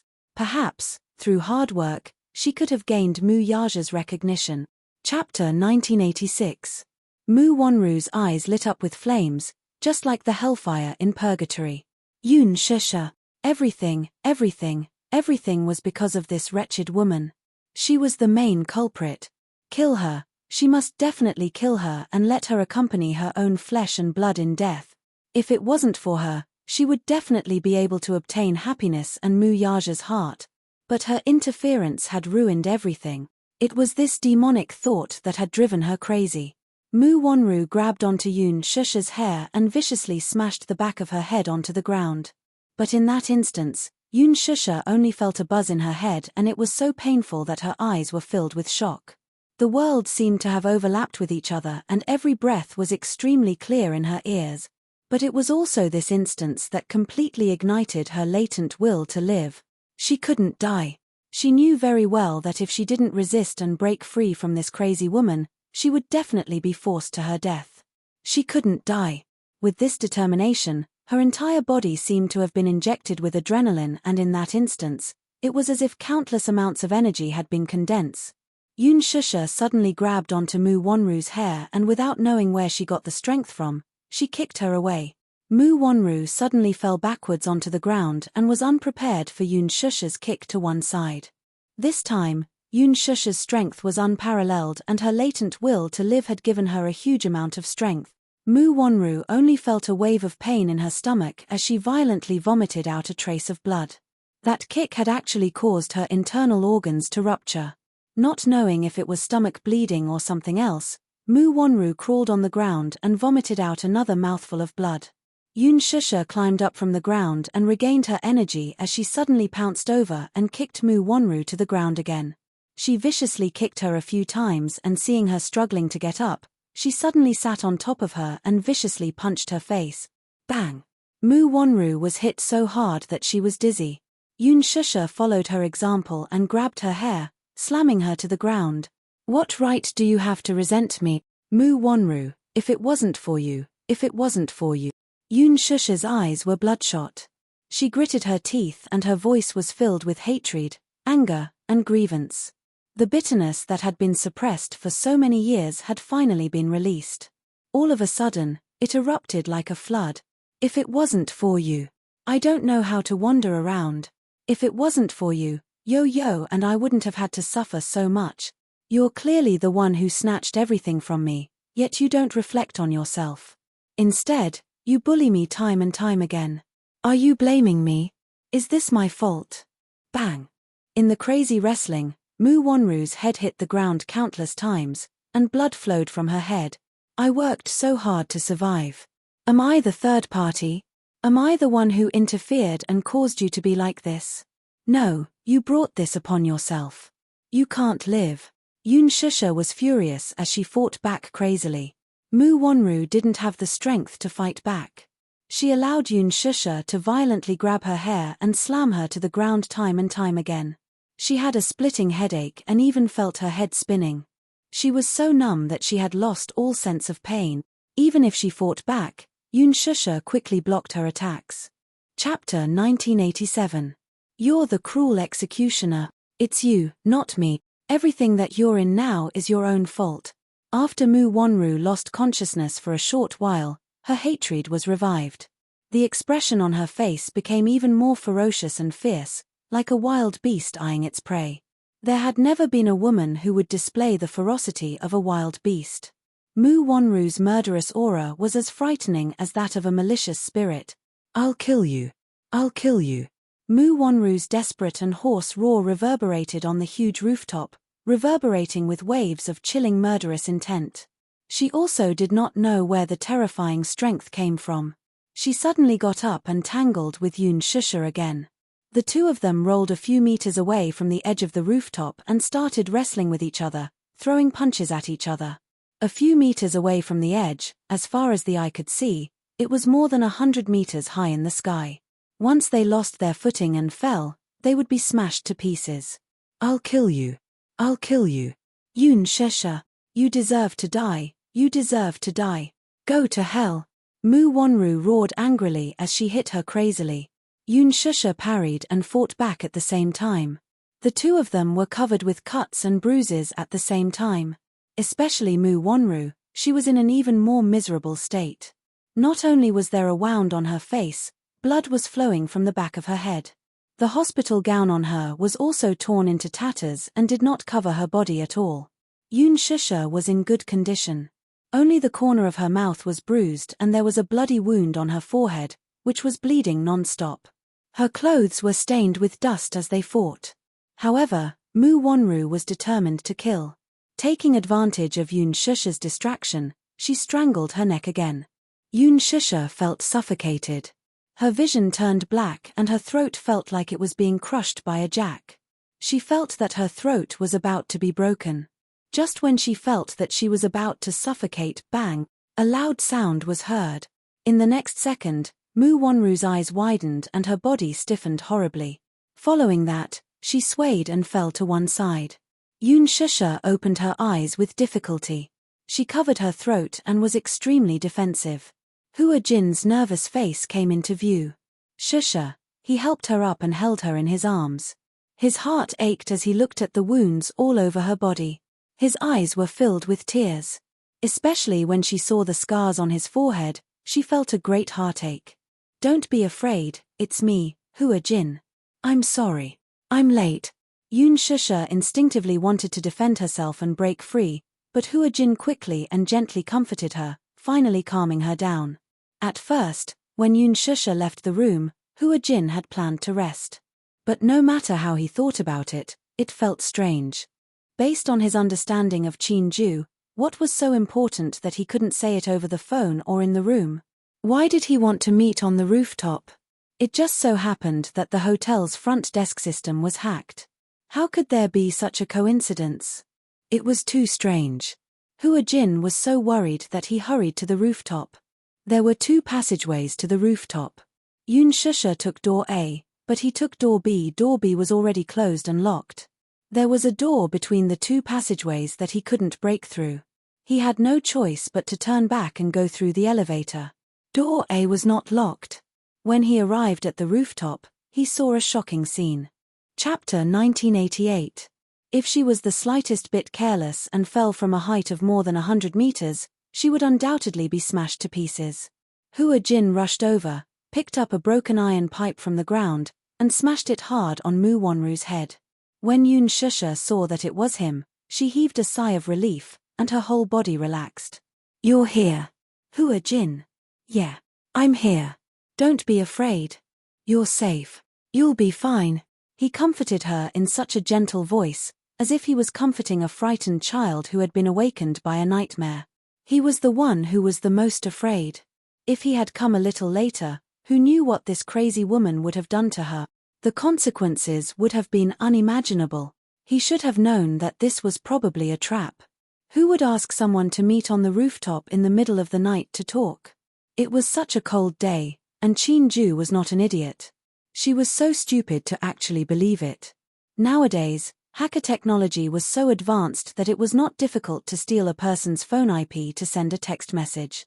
Chin-ju had clearly told her to stay in her room and not go anywhere. If there was anything, she could just call him. However, Yoon Shusha had called him several times, but she could not get through. For a moment, she did not even think about the possibility of a hacker stealing her phone IP. She only suspected that Chin-ju really had something important to say. In the end, she was confused because she was too concerned. After the soul-stirring fight just now, her heart was still beating like thunder, and she could not calm down. Hua Jin carefully held her in his arms. His face was gentle and loving, and in the end, it more or less comforted her uneasy heartbeat. Yoon Shusha's originally frightened heart was actually melted by his words. She let go of all her defenses and hugged him. She was still in shock and started to cry bitterly. It would have been better if she did not cry. Once she cried, Hua Jin's eyes could not help but moisten. In his eyes, Shusha was used to being a quiet and calm person. No matter how big the storm was, she would always be able to face it calmly. But what kind of terrible thing had she experienced to make her cry so hysterically? Perhaps, he was really frightened. Hua Jin's heart ached for her grievances. He gently comforted her and gently patted her back to calm her down. At the same time, he gently kissed her forehead, as if he had just survived a disaster. "Good girl, it's my fault. I was careless and made you worried. Shusha, forgive me, don't cry. My heart is about to break if you cry like this." Seeing her crying in his arms, Hua Jin finally understood what it meant to be heartbroken.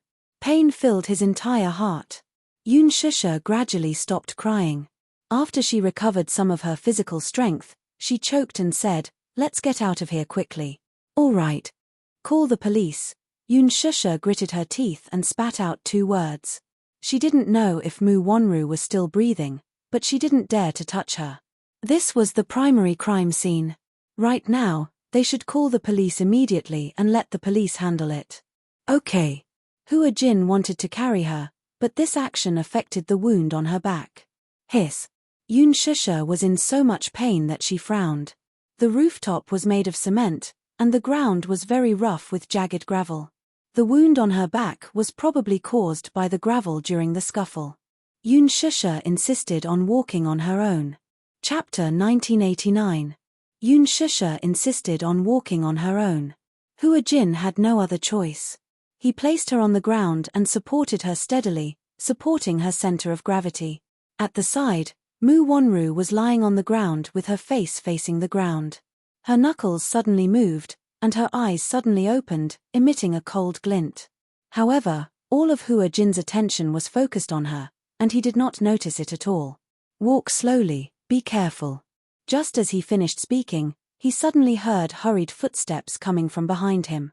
He turned around abruptly, only to be shocked to find Mu Wonru, who had gotten up from the ground unknowingly, rushing toward him as if she were flying. He felt suffocated and subconsciously shielded Yoon Shusha behind him. "Hua Jin, what are you doing? What was he trying to do?" Before Yoon Shusha could recover from her shock, she heard a hysterical shout, "I'm going to kill you." It was a roar that sounded like thunder. Mu Wonru rushed over without a care for anything else. Yoon Shusha also saw Mu Wonru charging over from the corner of her eye. She subconsciously exclaimed, but Hua Jin had already pulled her behind him. Just as she reached out to grab his sleeve, however, in the midst of her shock, sparks flew. At that moment, it was as if she was in a bottomless ice cellar, and the chill was bone-chilling. The cold wind was biting cold. Under the moonlight, a sharp dagger flashed with an extremely dazzling cold glint in an instant. Then, in the next second, the sharp cold glint ruthlessly pierced through the flesh. It happened almost in an instant. Poof! A strange sound, the sound of flesh being pierced, caused her brain to immediately crash. Ua! Hua Jin grunted, and the muscles on his face stiffened. A line of blood splattered on the ground. Immediately after, blood that was filled with the stench of blood flowed along the edge of the saber and dripped onto the ground. Yun Shusha widened her eyes in shock. Her pupils reflected Hua Jin's painful and forbearing face, as well as Mu Wonru's ferocious and cruel gaze. Yun Shusha, I'll kill you. I want you to die with me, be buried with him. Hysterical screams resounded over and over again on the rooftop. Hua Jin gritted his teeth and lowered his head. A dagger ruthlessly pierced his abdomen. As she lowered her head, Mu Wonru held the dagger and exerted force once more, stabbing it even deeper.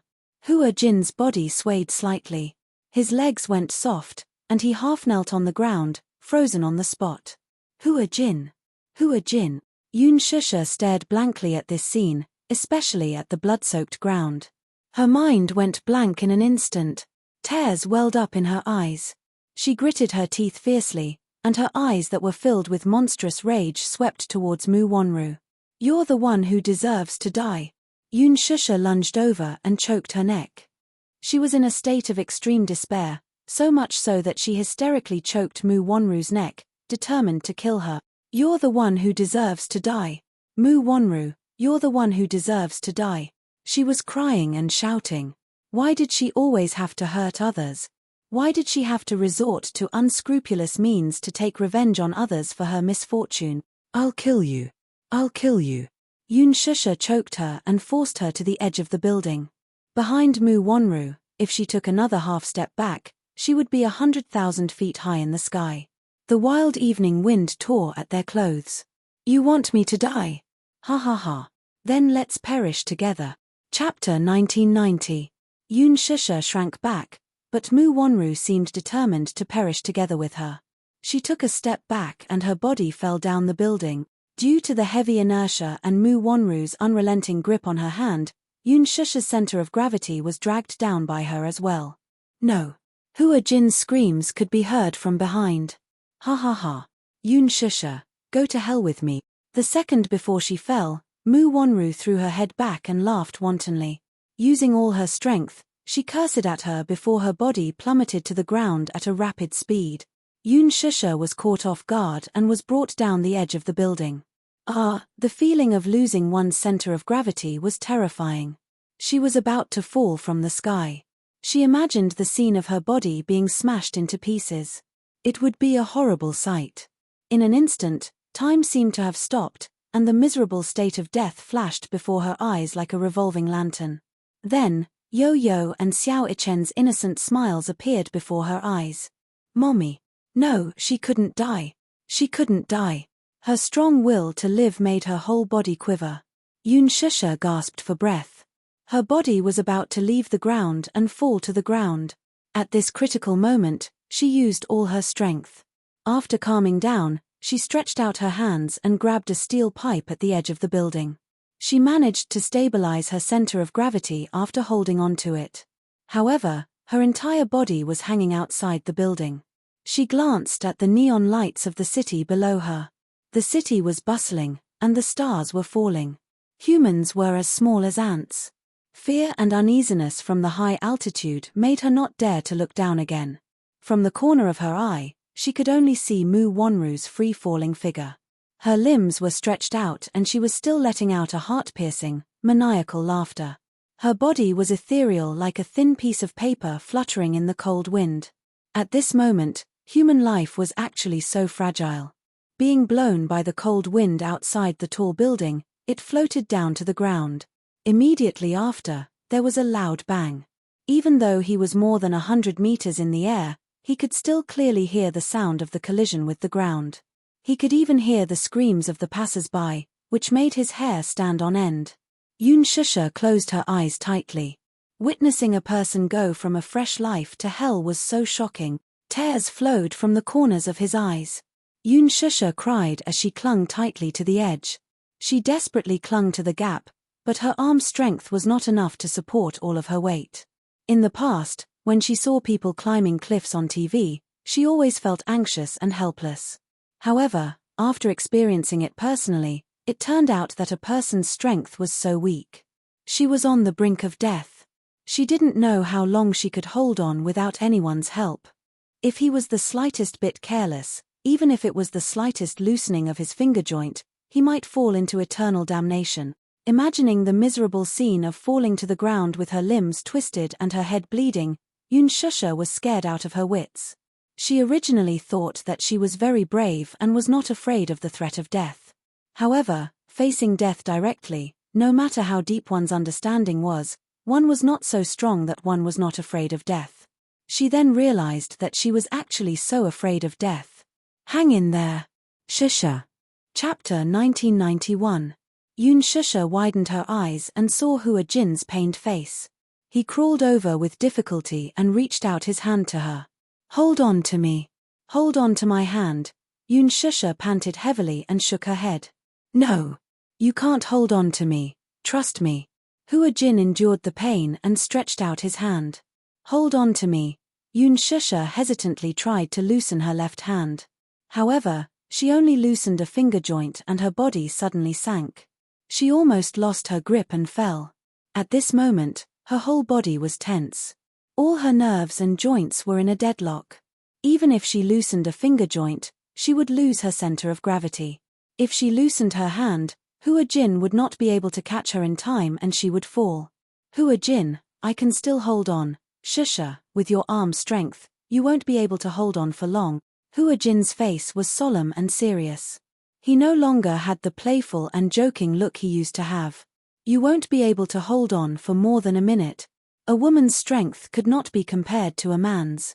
In this situation, even a man would not be able to turn danger into safety without anyone's help. Not to mention a weak woman who didn't even have the strength to truss a chicken. Be good, listen to me. I'll definitely catch you. Trust me, okay? Shusha was still hesitant. Large beads of sweat seeped out from her forehead. If I can't catch you, I'll accompany you. Hua Jin squeezed out a bitter smile and tried to reach out his hand to her. Trust me, Shusha, I don't want you to die. Hua Jin said painfully. Please, I beg you, hold on to me. Shusha gritted her teeth. She couldn't care less anymore. She closed her eyes and made up her mind. She suddenly loosened her left hand and tried to reach out to him. When she loosened her hand, her right hand was not strong enough to support the weight of her body. She was about to fall in the next second. In the blink of an eye, Hua Jin reached out and grabbed her arm. I got you. He smiled in pleasant surprise and looked at her, but his face was already covered in cold sweat. Hua Jin. Shusha was also covered in cold sweat. She gasped for breath as she called out his name, tears continuously flowing down her cheeks. Hua Jin was stunned for a moment, but his lips curled into a smile. Then, with all his strength, he grabbed her arm and dragged her to his side. In Shusha's eyes, Hua Jin was so thin and weak that he couldn't even withstand a single blow. She didn't know that there was such a great power hidden in his body. Although it only took a dozen seconds, it felt like a century. He dragged half of her body up. Shusha crawled on the ground and tried her best to climb up. Lying on the ground, she was so tired that she panted. Thank you. Shusha looked up and saw that Hua Jin seemed to have exhausted all his energy. He was lying on the ground, unconscious. Hua Jin. She reached out and pushed his shoulder gently. From the corner of her eye, she saw a pool of blood under his body. It was a shocking sight. She turned back and saw a long mottled trail of blood. He actually crawled over from where he stood. His abdomen was injured and blood was flowing out from the wound. Hua Jin. Hua Jin, wake up, don't scare me. Shusha held his face in fear and patted it again and again. Chapter 1992. His handsome but pale face was covered in cold sweat. His eyes were tightly shut, but his eyelashes were trembling faintly. Hua Jin. Don't scare me, I beg you, don't scare me. Shusha desperately helped him up. She didn't have time to think too much. She held his arm and tried to help him up, but his body was so weak that he couldn't maintain his center of gravity. He had already fainted. Shusha was extremely scared. She didn't know where Mu Wanru had stabbed him. She didn't know if it was a vital part. She cried, begged, and prayed. She carried Hua Jin on her back and staggered down the stairs. Help! Help! Someone save me! Someone save me! Yoon Shusha carried Hua Jin all the way to the elevator. Her screams for help echoed in the empty corridor. But no one responded. There was no one on the 27th floor. Yoon Shusha stood at the entrance of the elevator and pressed the button with all her might. However, the indicator light on the screen was still on the 17th floor. She didn't know why, but it didn't move. There was only one elevator light that led to the 27th floor.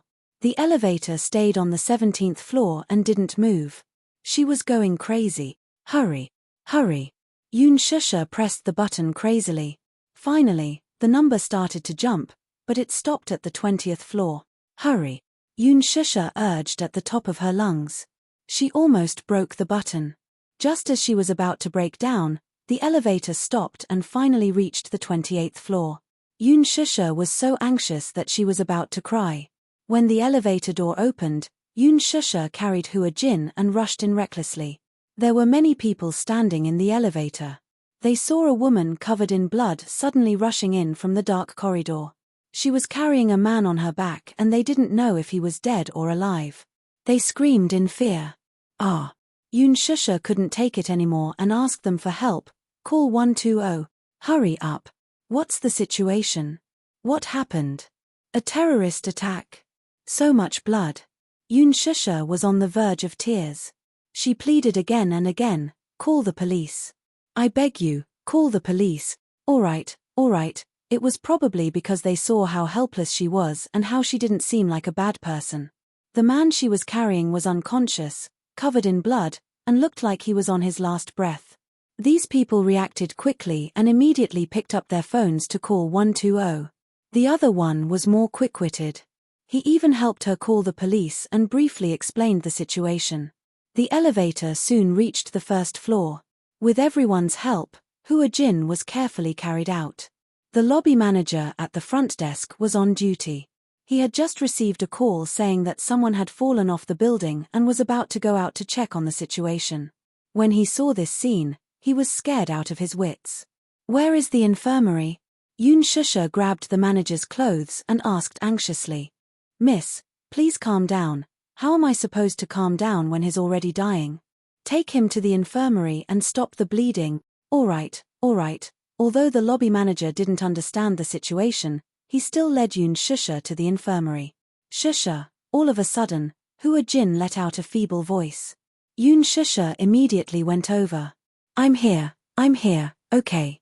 Chapter 1993. Hearing her voice, Hua Jin instantly closed his eyes in relief. Yoon Shusha held his hand tightly. However, his hand was cold and devoid of warmth, probably due to the excessive blood loss. She furrowed her brows anxiously. Hua Jin suddenly opened his eyes slowly. His worried gaze landed on her as he kept probing back and forth. What's wrong? Yoon Shusha immediately went forward to ask, thinking that he needed something. However, the first sentence that came out of his mouth was an extremely hoarse question. Are you injured? For a moment, Yoon Shusha felt as though her throat was blocked by something and she couldn't make a sound. Especially when she saw the ghastly red wound on Hua Jin's abdomen, she instantly burst into tears. She clenched her teeth to stop herself from crying out loud. However, when she thought of who this man in front of her was on the brink of death, she instantly felt as though a knife was being twisted in her heart. Remorse, self-blame, sadness, worry, all sorts of emotions welled up in her heart. Her tears flowed into the gaps of her lips and her mouth was filled with bitterness. Why? Why did you do this? Yoon Shusha knew in her heart that Hua Jin had been stabbed with a dagger and it was already very serious. However, in order to save her, he had actually crawled so far away. The friction between the wound and the cement floor was an incalculable secondary injury. Furthermore, he had dragged her so forcefully. The wound must have been torn open by an external force. She didn't know how ruthless Mu Wonru had been, and she didn't even know if this wound had hurt any vital parts. Yoon Shusha was so anxious that she was going crazy. She really didn't know. If anything happened to Hua Jin, she really wouldn't be able to forgive herself. Don't cry. You look so stupid, Hua Jin smiled. His signature playful smile appeared on his sickly pale face. He said casually, actually, It doesn't hurt that much. It's just like being bitten by a mosquito. Those movies are too exaggerated. How could it hurt that much? Yoon Shusha was so angry that her face turned ashen. It was already like this, but he could still joke about it so casually. He actually said that being stabbed didn't hurt at all. Hua Jin joked as he endured the excruciating pain. His originally clear and bright eyes seemed to have turned gloomy at this moment. He looked at her quietly, wanting to say something but not wanting to do so. Don't worry, okay? I'll be fine. Stop joking around. Damn it. Only the heavens knew that she was almost worried to death, yet he still had the leisure to talk about these things. Even though she knew that Hua Jin was only saying this to lessen her guilt and not let her worry too much. But seeing him forcefully holding back, even the cold sweat on his forehead silently betrayed him. It was obviously very painful, but he still said that it was nothing. After everyone carried Hua Jin into the infirmary, the doctor saw this scene and then looked at the man who was lying on the bed with his abdomen bleeding non-stop. He turned pale with fright. He was originally dozing off, but he was instantly jolted awake. He hurriedly prepared the tools to stop the bleeding. Sorry, everyone, please leave us for a moment. Yoon Shusha didn't want to leave and wanted to guard him. Seeing her so persistent, the doctor asked, Madam, are you his family? Yes. Almost without hesitation, Yoon Shusha blurted out and answered firmly. Chapter 1994. I'm his family. Let me stay here to accompany him, okay? He needs me. Yoon Shusha spoke resolutely and decisively. Seeing that she was persistent, the doctor did not chase her away. He closed the door and quickly turned back to treat the wound. Treating the wound was just a simple assessment of the injury and treatment to stop the bleeding. He cleaned the wound to prevent a second infection. Yoon Shusha stood at the side, trembling in fear. Hua Jin, on the other hand, stared at her without blinking. His heart seemed to be filled with warmth, and it was incomparably warm. I'm his family. Let me stay here to accompany him, okay? He needs me. Hua Jin's lips trembled, and his eyes suddenly curved in satisfaction. An unprecedented warmth hit his heart. This was probably the warmth of being protected by family. Yoon Shusha obviously did not notice his expression. Instead, she was fully focused on the doctor's every move. She could not help but observe the expression on his face, trying to find some information from his expression. She could see that the doctor's expression was grave. His brows were tightly knitted, and his expression was especially serious. Sometimes, he would frown deeply, and she was even more worried. She could not help but tear up. Hua Jin saw that she was about to cry, and his heart ached. Shusha, his feeble voice immediately alarmed her. Yoon Shusha hurried to his side and squatted down gently. She carefully held his outstretched hand. What's wrong? I feel very sleepy. I want to sleep for a while. Sleepy? Yoon Shusha was even more flustered at this moment. She raised her head to look at the doctor for help. Doctor, the doctor was fully focused on stopping the bleeding and had no time to care about her pleas. Will you always be with me? Hua Jin suddenly asked. Yoon Shusha turned to look at him and nodded desperately. I will.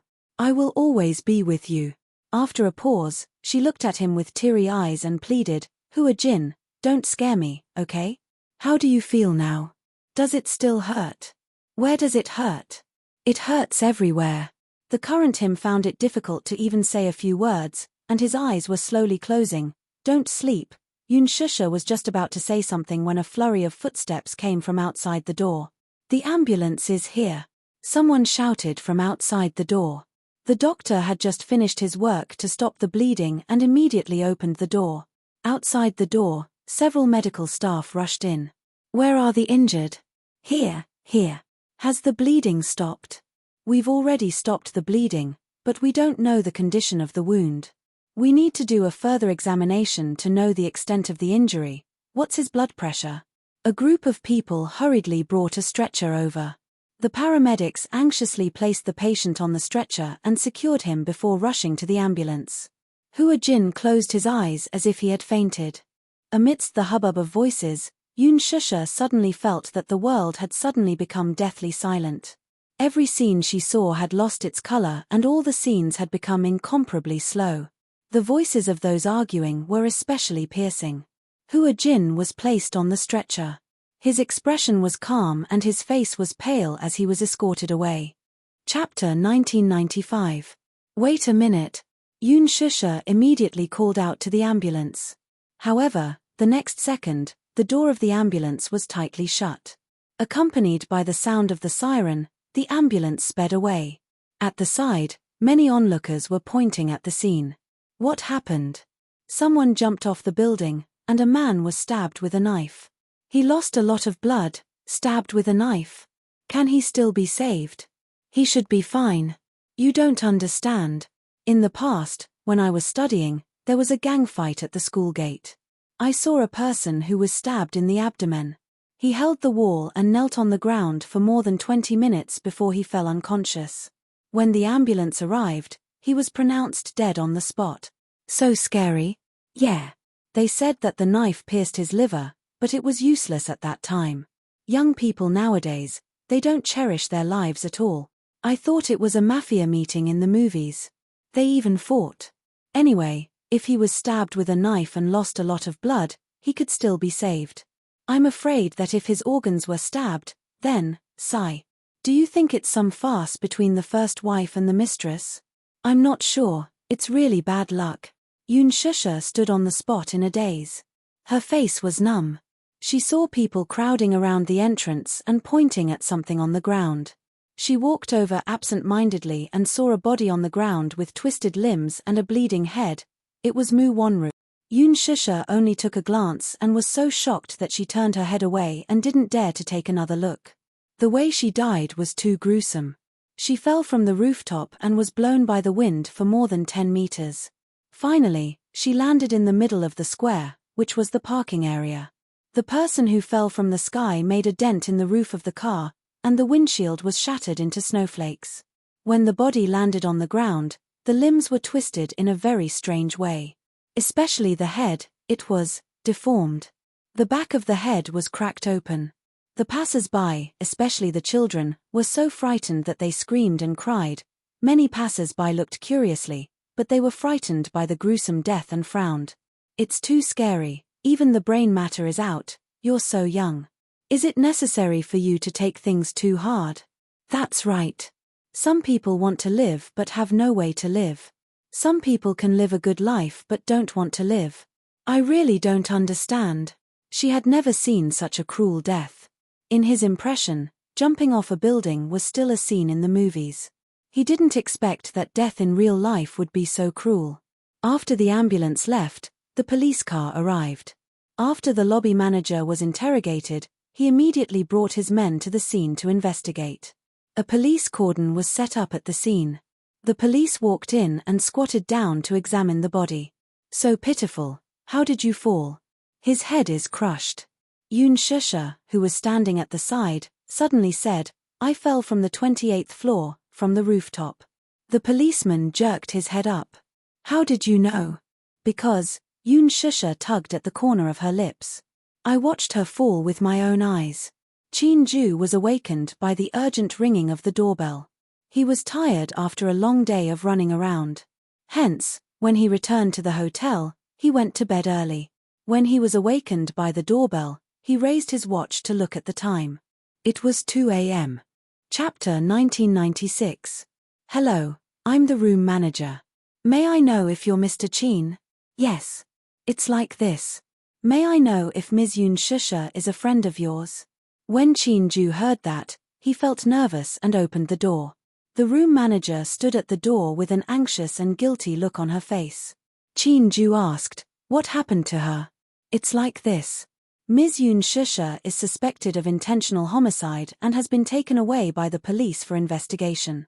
Chin Ju was taken aback. Intentional homicide?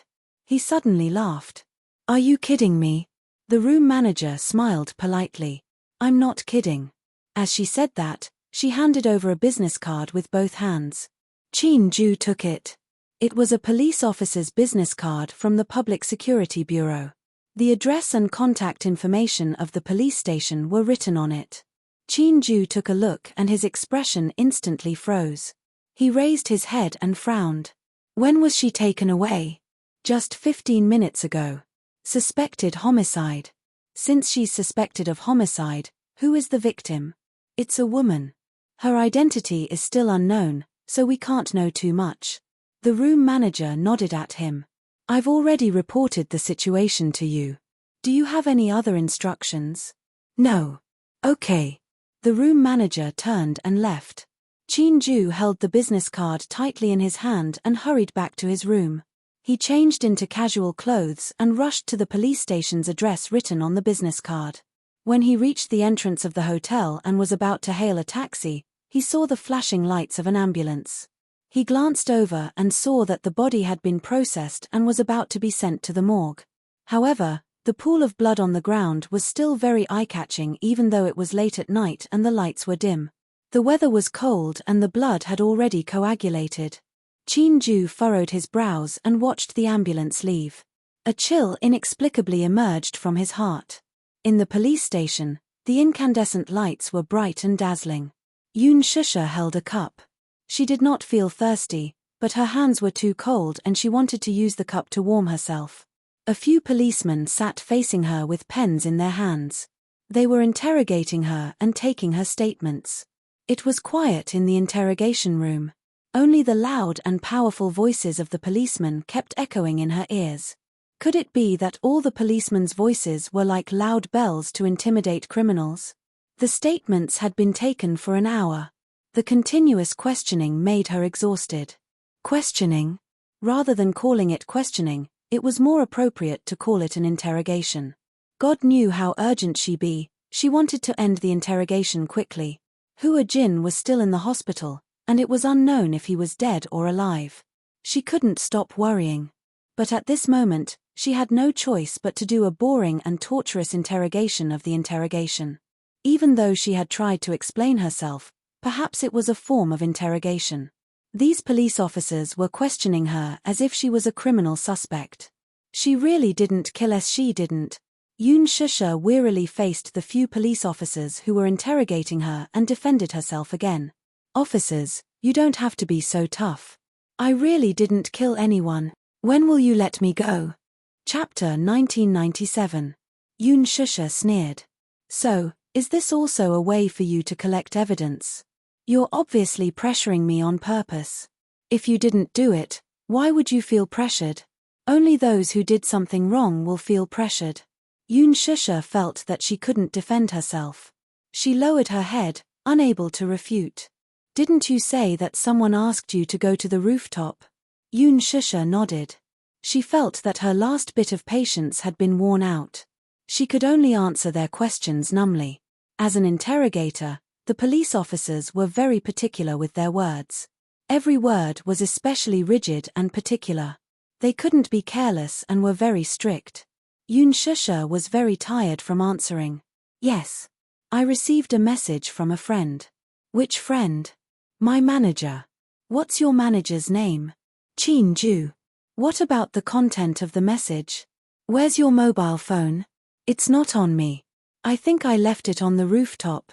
The police officer immediately stood up and called his colleague who was in charge of investigating the crime scene. He requested to go to the rooftop to search for evidence. Why did your friend ask you to go to the rooftop? I don't know either. You went to the rooftop without knowing? Isn't this too unreasonable? Since you said that your friend asked you to go to the rooftop, but you said that you met the deceased on the rooftop, but your friend didn't appear. Isn't this even more unreasonable? God knows what was going on. She really did receive Chin-ju's message. At that time, she didn't think too much about it. Although she felt that there was something fishy about it, Chin-ju did have a sudden stroke sometimes. He once asked her to go to the riverside in the middle of the night to enjoy the cold wind. Hence, when Yoon Shusha received the message, she didn't have much suspicion. Now that she thought about it, there were indeed many loopholes. For example, she couldn't get through to the phone. Until now, she still couldn't figure it out. As for Moo Wonru, she also couldn't figure out why she suddenly appeared on the rooftop. What was more frightening was that when she turned on her mobile phone and was about to take a picture, she suddenly appeared in the front camera. That terrifying scene still lingered in her mind and couldn't be erased. It was simply a live-action mystery film. Right now, she was not in the mood to be interrogated. Her heart was filled with worry about Hua Jin's condition in the hospital. Is he okay? Did it worsen? Previously, when he was at the entrance of the hotel, he heard the passers-by talking. One of them said that his abdomen was injured, and if his organs were stabbed, he would not be able to be saved. Especially when he had lost too much blood. When she thought of Hua Jin's sickly pale face before he was sent to the ambulance, Yoon Shusha's heart jumped again. My friend is still in the hospital. Can I go and see him? He's injured. Is it serious? No. The police officer sternly refused. You're not going anywhere until you're done with your statement. Yoon Shusha leaned against the back of the chair dejectedly and looked up at the chandelier on the ceiling. Her eyes were empty for a moment. When Chin-ju arrived at the police station, he did a simple registration and walked over. Yoon Shusha was sitting in the interrogation room. The third round of interrogation had just ended, but she still couldn't leave. She sat there alone, feeling lonely and helpless. The door of the interrogation room was locked from the inside. Through the glass window, he saw Yoon Shusha furrowing her brows, looking very tired. He knocked on the window. Chapter 1998. However, Chin-ju could not hear her at all.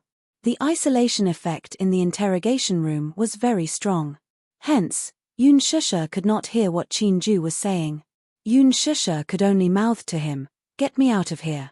Chin-ju understood and nodded. Through the glass, he comforted her with his gaze and turned to settle the paperwork. In less than half an hour, the bail was paid and everything was settled.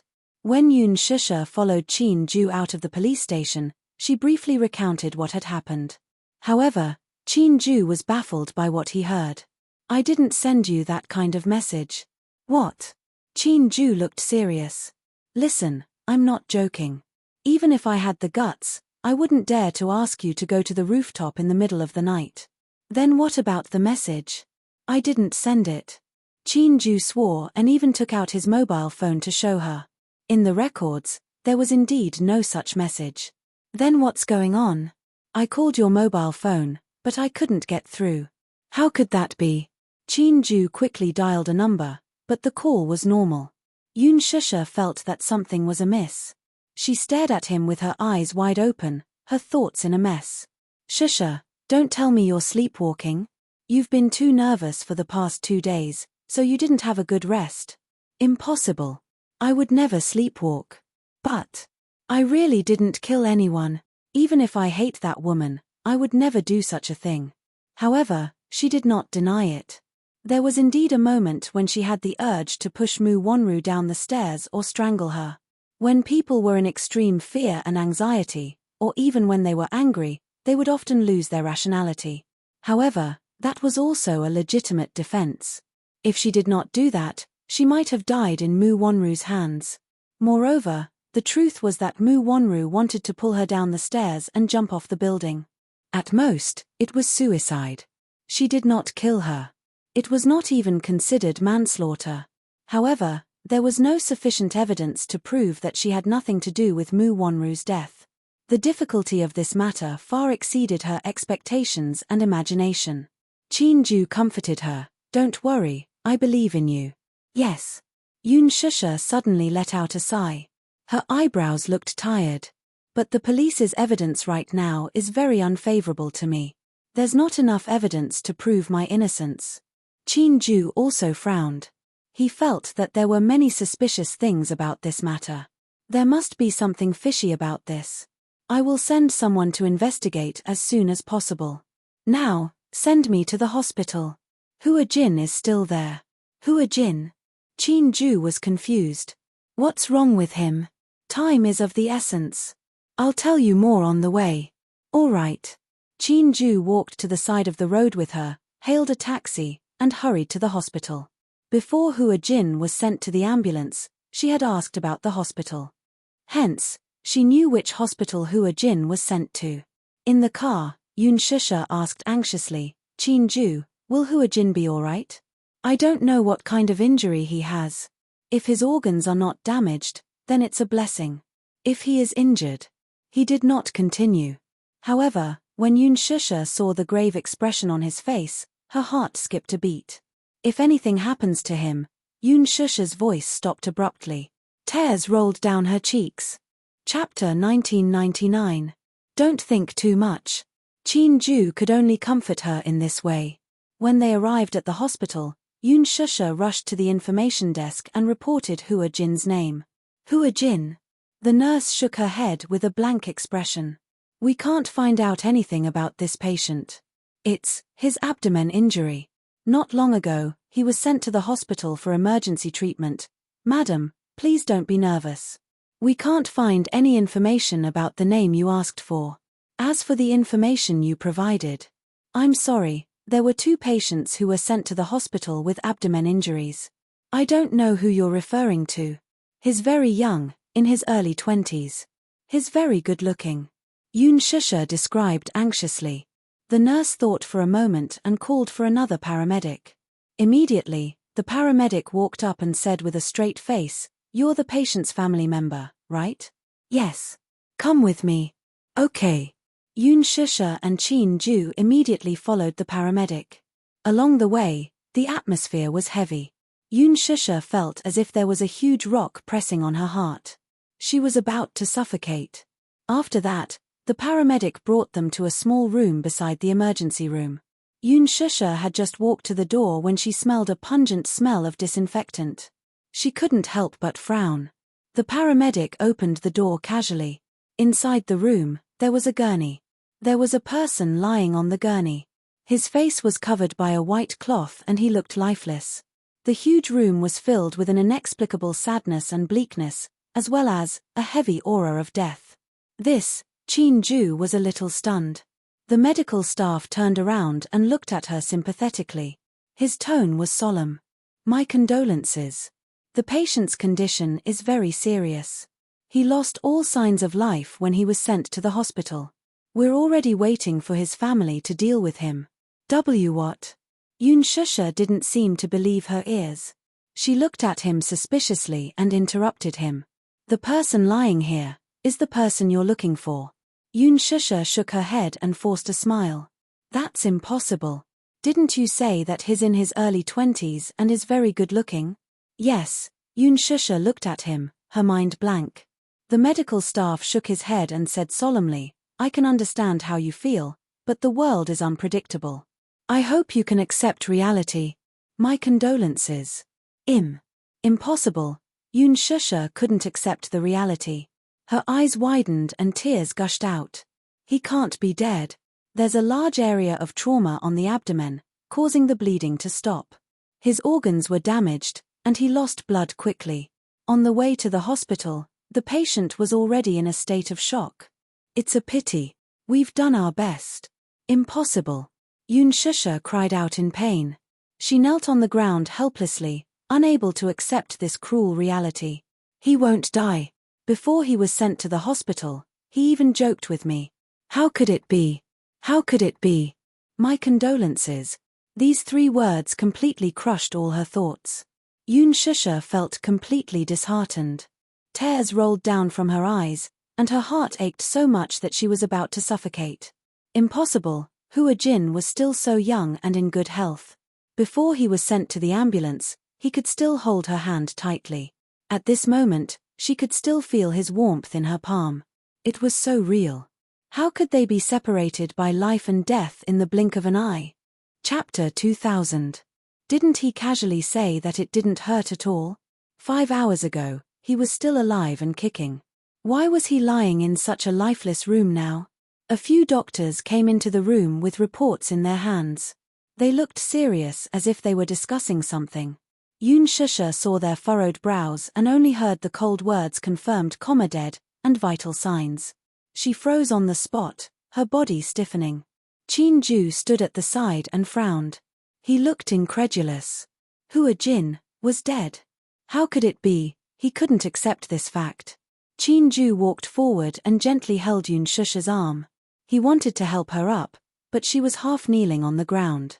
Her eyes were wide open and tears flowed out of her eyes. "Hua Jin, you can't die. His warm voice was still vivid in her mind. However, the cold feeling of death surrounded her. She couldn't accept this cruel reality. Shusha, calm down. Chinju couldn't bear to see her like this and helped her up. Yoon Shusha covered her face and cried bitterly. Her cries alarmed a few doctors. They immediately surrounded her and comforted her. Madam, please restrain your grief. Don't hurt your body. The world is unpredictable. The dead are gone. The living should face life with a smile. 9 out of 10 things in life don't go your way. Yoon Shusha couldn't listen to a single word. She covered her face and cried bitterly. Suddenly, there was a series of hurried and messy footsteps outside the door. A man's heart-wrenching howl was heard. Shin-er, Shin-er, Chin-ju was startled. He turned around in confusion and saw a man in his late 20s or early 30s stumbling into the room. He threw himself at the side of the blood-stained bed and hugged the corpse as he cried out loud. Shin-er, Shin-er, which bastard did this to you? Which bastard did this to you? You were fine, how could you be gone just like that? You were clearly fine this morning. Before Yoon Shusha could react, a few more family members rushed in from outside the door. There were both men and women. They threw themselves at the bedside and wailed. Shin-er, daughter. My good daughter, don't die, you can't die. Do you have the heart to abandon your husband and child? Yoon Shusha and Chin-ju were completely stunned by the deafening cries. This was especially so for Yoon Shusha. 2 streams of tears were still hanging on her face. For a moment, she didn't know whether to continue crying or to stop and observe the situation first. Shin-er. What Shin-er? He must have mistaken the corpse for someone else. Yoon Shusha and Chin-ju looked at each other awkwardly. Just as they were in a daze, the man who had rushed in first suddenly stood up agitatedly, turned around, and glared fiercely at Chin-ju. He then strode forward and grabbed the latter's collar. Chin-ju was even more confused. He frowned and glared at him. What are you doing? Is it you? Is it you? Are you the one who killed my Shin-er? The man was so agitated that he spat saliva all over Chin-ju's face. Chin-ju didn't know whether to laugh or cry. I don't know what you're talking about. What Shin-er? Chapter 2001. A few doctors rushed over to help. Sir, please calm down. I think you've misunderstood. This gentleman isn't the culprit who stabbed your wife. That culprit is also injured, but is being interrogated in the police station now. The man realized that it was a misunderstanding and immediately let go of Chin-ju. He smiled apologetically at him. Chin-ju tidied up his crumpled shirt and glanced at the bed. His anger had yet to subside. He suppressed his displeasure and asked calmly, Is the person on the bed your wife? Yes, you are. Yoon Shusha had a strange expression on her face. She was immediately speechless. She walked over and carefully lifted the white cloth. From the corner of her eye, she caught a glimpse of the deceased's long hair. She heaved a sigh of relief and covered her face again. What are you doing? The man's face was livid. He pushed her away and glared at her. He was obviously furious at her rude behavior. I'm sorry. I'm sorry, it's a misunderstanding, a misunderstanding. A woman's awkward voice came from outside the door. Chairman Chin, Shusha, what are you doing? Yoon Shusha and Chin-ju turned their heads in unison, only to see Hua Jin's manager looking at them in bewilderment. Yuchi. Chin-ju was also shocked. Yuchi glanced at the corpse in the ward and speechlessly twitched the corner of her lips. She let out a few awkward laughs. Don't tell me you've got the wrong person. Half an hour later, in the intensive care unit, Hua Jin lay quietly on the bed. His face was pale and his skin was sickly thin. His eyes were tightly shut. His handsome and beautiful face, at this moment, did not have a trace of life due to excessive blood loss. He was very thin. Usually, he could hide it with makeup. Now, without all the adornments, his thin face was exposed. He was too thin. Especially his wrist, which was about the same size as hers. He had lost too much blood and needed 2 bags of blood. Yoon Shusha sat by the bed and glanced at the tag hanging on the bed. Hua Jin's real name was Rong Jin. So that was his name. Rong Jin, is his surname Rong? Yoon Shusha stared at Hua Jin's face in a daze. Other than her and Hua Jin's manager, Ji Yuchi, was also in the ward. After getting along on the plane, Yoon Shusha and Ji Yuchi got along well. Chin Ju went out to take care of some affairs. Since it was confirmed that both of them were fine, there were still many things left to deal with. Ji Yuchi sat on the edge of the bed, peeling an apple as she sighed. I received a call from the hospital in the middle of the night, saying that Hua Jin was injured. I was so scared that I cried as I took a taxi to the hospital, but it turned out to be a false alarm. The doctor said that he had stabbed his appendix with a knife and cut it off. It was nothing serious, but he had lost a lot of blood and needed a blood transfusion. However, there was a scar on her abdomen. In the future, she would have to think of a way to deal with the scar. Otherwise, it would be very awkward to shoot a photo. Ji Yuchi was still thinking about the future of her career. She was more worried that Hua Jin's injury would affect her upcoming jobs. If she met with a difficult organizer, she would have to face a sky-high penalty. Secondly, having a scar on her body was a big taboo for an idol. Yoon Shusha suddenly felt a great heartache for Hua Jin. Chapter 2002. However, she felt that in Ji Yuchi's eyes, Hua Jin was a commodity without any value other than a money tree. She couldn't feel how much Ji Yuchi cared about Hua Jin. At least, even if she cared, it was only about how much profit she would lose after the loss of a commodity. She was too cold. From the moment she entered the ward until now, what Ji Yuchi mentioned the most was the series of losses brought about by Hua Jin's injury. In fact, in Ji Yuchi's eyes, Yoon Shusha was a problem. To Hua Jin, she was a problem. To her, she was even more of a problem. Earlier on, when Hua Jin revealed his longing and yearning for Yoon Shusha, she had ruthlessly interrupted Hua Jin's thoughts. On the surface, Ji Yuchi was his manager, but in reality, she was the guardian that woman placed by Hua Jin's side. She monitored Hua Jin's every move. Hence, she was extremely guarded against Yoon Shusha. Yoon Shusha suddenly asked, "What's the situation with Shin-er just now?" Ji Yuchi thought for a moment and said, "I heard that she was robbed in the middle of the night. When she resisted, she was stabbed twice by the robber and died on the spot. So pitiful." She thought that it was Hua Jin and cried for a long time. In the end, she got the wrong person and made a mistake. Luckily, Hua Jin didn't see this scene. Otherwise, he would definitely laugh at her like an idiot.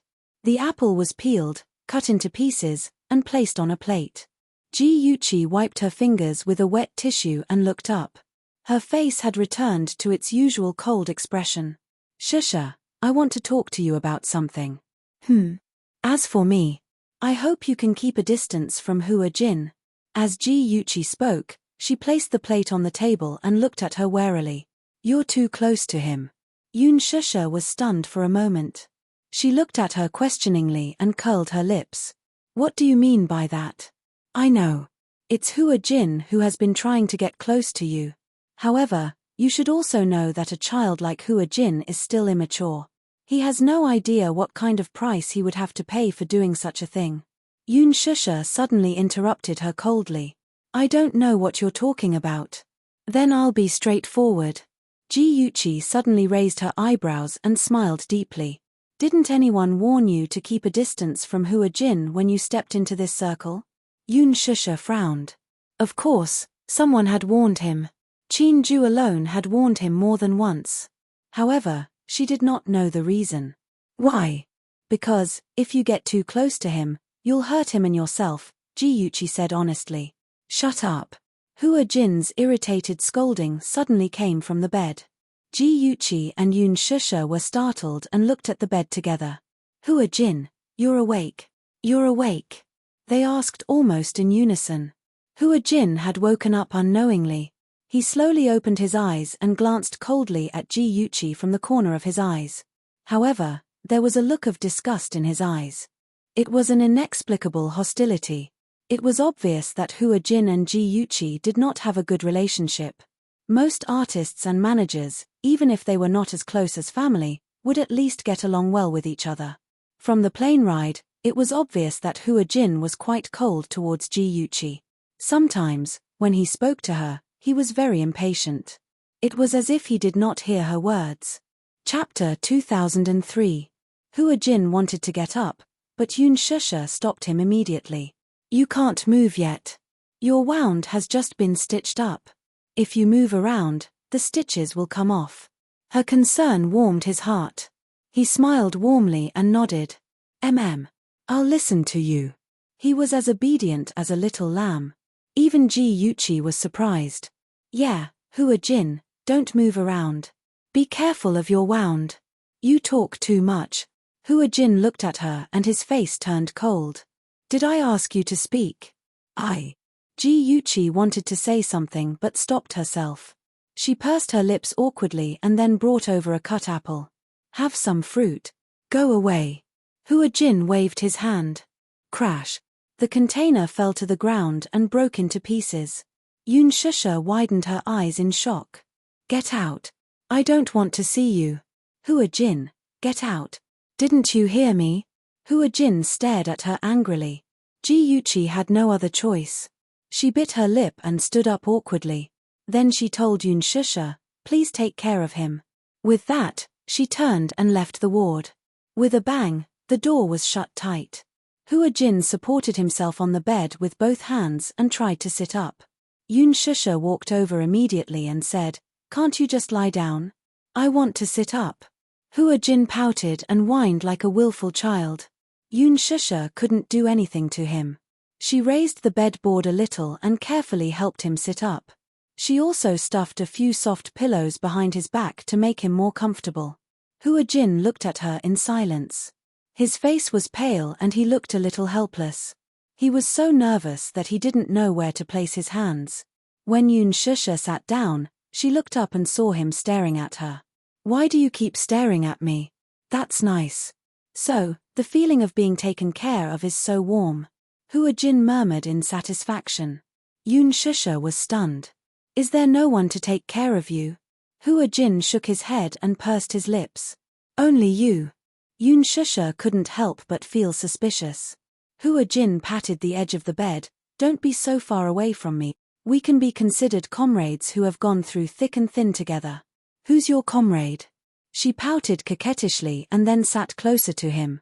Hua Jin said coquettishly, come closer. Yoon Shusha couldn't stop him and sat closer to him. When she sat closer, Hua Jin held her hand. Yoon Shusha felt as if she had touched a piece of hot iron and subconsciously flung it away. Hua Jin's facial features instantly contorted in an exaggerated manner. It seemed that her action of flinging his hand away had affected his wound, and he was in so much pain that he looked hideous. When Yoon Shusha saw this, she was so shocked that she immediately got up and went up to him. What's wrong? Did I hurt you? I just wanted to use your hand to get some warmth. You're so rough. He complained in an aggrieved manner, which made Yoon Shusha even more regretful.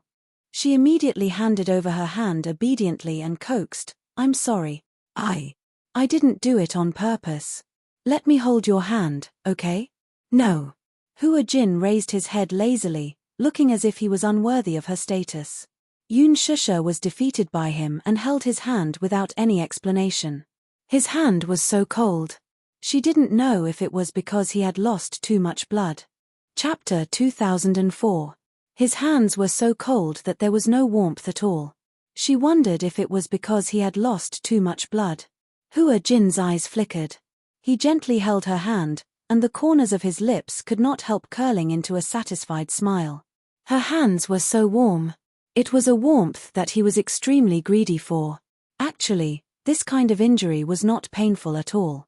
In the past, he had a few of his ribs broken. That kind of pain was heart-wrenching. However, he could be considered to be lucky. If it had deviated by a few inches and hurt his organs, he would have been in deep trouble. But only God knew that he did not think so much at that time. He only wanted to protect her. He did not see when Mu Wonru had a dagger in her hand. He only knew that she was coming at him aggressively. He quickly pushed Yoon Shusha away. But he did not expect that she would stab him with the dagger. But he did not regret it. Thinking about it, it was still frightening. He did not know where this crazy woman came from. Who is she? Hua Jin asked about Mu Wonru. Yoon Shusha did not react at first. She only came back to her senses when he asked. A thief. A thief. Hua Jin did not know whether to laugh or cry. I saw that she was wearing a patient's gown. She seemed to have escaped from a mental hospital. Mental hospital? Yoon Shusha was suddenly alerted when he mentioned it. Mental hospital? She remembered that hospital. It was the most famous mental hospital in the capital. They were very strict with their patients. How did she escape? She did not know why Mu Wonru was in the mental hospital. She thought that Mu Yaja had dealt with her. But the flight from the capital to Sea City took 3 to 4 hours. Putting aside how Mu Wonru escaped from the mental hospital, could she have bought a plane ticket and boarded the plane?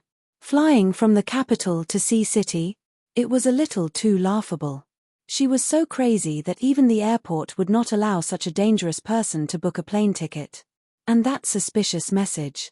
Qin Ju said that he did not send such a message. Qin Ju's character was absolutely trustworthy. It was impossible for him to toy with her. With Mu Yaja around, even if he ate a bear's heart and leopard's guts, he would never become a ghost. So what was going on? For a moment, Yoon Shusha's mind was in a mess, and she was speechless. Hua Jin saw her silence and thought that she was unwilling to talk about it, so he said, "It's okay if you don't want to talk about it." People always had a past that they didn't want to look back on. Yoon Shusha suddenly grabbed his hand. There was something fishy about this. He had to get to the bottom of this. The first person she thought of was Song Enya. The most important person she had ever offended was Song Enya. If the latter was behind this matter, then everything made sense. Song Enya was capable of bringing Mu Wonru out of a mental hospital without anyone noticing and transporting her to Sea City. If he could get rid of her through Mu Wonru, the most optimistic outcome would be that the two thorns in his flesh would perish together. That would be great news for her. Even if she did not die, she would be stained with blood from the current situation. Now that she was suspected of murder, and there was no reasonable evidence to prove her innocence, she did not know if Hua Jin's testimony could save her any leeway. Chapter 2005.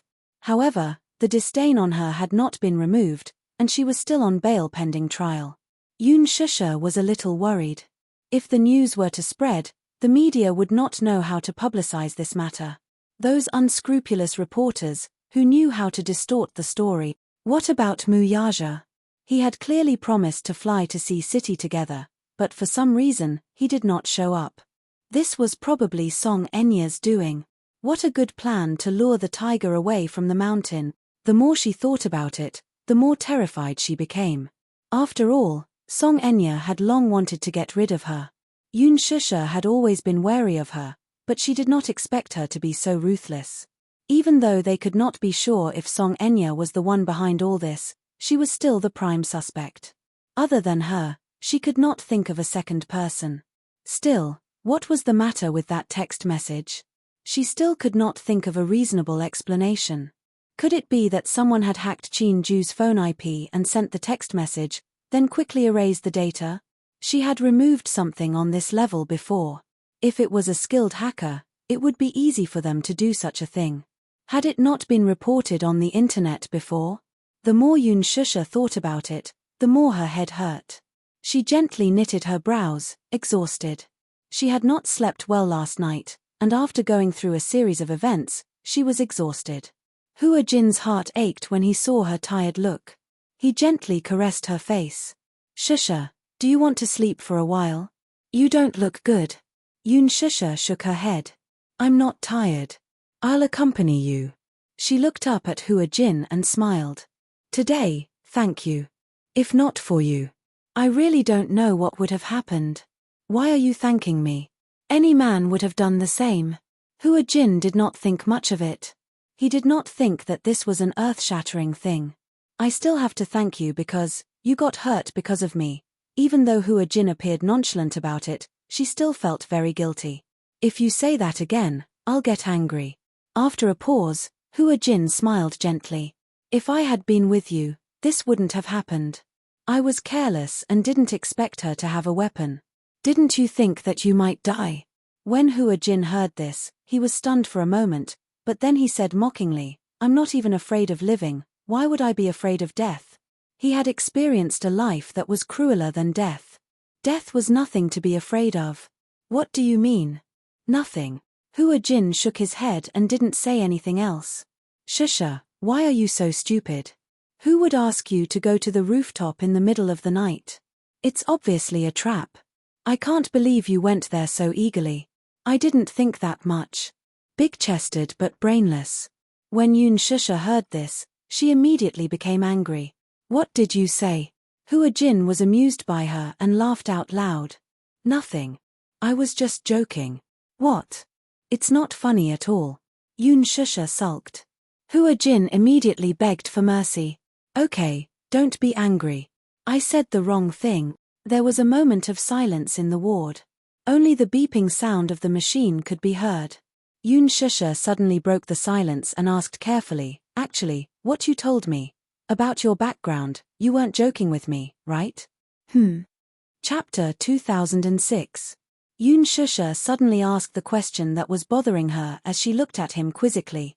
Hua Jin was stunned. In an instant, his face turned ashen. Yoon Shusha was at a loss for what to do when she saw his face turn ugly. She did not know what she had said that had stabbed him. It's probably because you're too close to me and something bad will happen. Hua Jin lowered his eyelashes in disappointment. He bit his lip and said, maybe. I'm too selfish and didn't care about this. But. He looked up and said seriously, do you know? I like being with you. A look of surprise appeared in Yoon Shusha's eyes. Don't misunderstand. I don't mean anything else. I said that I like being with you because you give me the warmth of a family. As Hua Jin spoke, he smiled slightly, but his tone was extremely lonely. I'm very greedy for this warmth because this warmth is unprecedented. So, Hua Jin, there was a hint of bitterness in Hua Jin's smile as he said seriously, maybe you should keep a distance from me. At least, before I cut ties with that woman. That woman? Could that woman be the sugar daddy behind Hua Jin that Mu she had mentioned to her before? Hua Jin glanced at Yoon Shusha and saw through her thoughts. He was extremely meticulous, more so than ordinary men. Hence, he quickly realized what Yoon Shusha was suspecting. I know that there are too many rumors about me in the industry. Some are groundless, but some are the truth. Yoon Shusha looked at him with a deep gaze. The background I told you before is all real. It's not a joke, but I'm afraid that if you know about my past, you'll think that I'm dirty. Hua Jin shrunk his shoulders helplessly. His bloodless lips were dry and cracked like the dry earth. How can that be? Yoon Shusha smiled. I don't think you're dirty. The past is the past. Who doesn't have a past? Really? Hua Jin's eyes shone with surprise and joy. In an instant, there was a hint of anger on his face. You really won't find me dirty? Yes. Hua Jin scrutinized her expression. Seeing the sincerity and seriousness in her eyes, he sighed. If you're willing to listen, I'll tell you. All right. The truth was that Hua Jin's father had sold him to a man with an extraordinary background when he was at his wit's end. This man was very powerful and famous in the financial circle. He had invested in many fields, such as the internet, entertainment media, real estate. The entertainment company he controlled was only a small part of his business. The man took a fancy to him and proposed to use him to pay off the debt. Hua Jin's father agreed. The next few years were ones that Hua Jin could not bear to look back on. From being young and ignorant to later being cold and sophisticated, it was all thanks to this man. He still remembered that one time, a man took him to attend a huge private banquet. The host of the banquet had booked an entire island for half a month of revelry. Young models, drugs, and playing very fiercely. That man threw him into the circle and said that he could play with him however he wanted. During that half a month, he was ravaged beyond recognition. Chapter 2007. It was said that she died on the spot because of her drug addiction. That banquet was filled with extravagance. It was like the wine pools and meat forests of ancient times. Depth bombs, Russian roulette, there was nothing that could not be done. He watched helplessly as a group of women wearing blindfolds formed a circle with their butts sticking out. When the music started, they let the men play with them. Whoever vented first had to drink as punishment. As for the so-called depth bombs, it was even more unbearable to watch. Of course, in their circle, It was not worth mentioning to play with a few young models.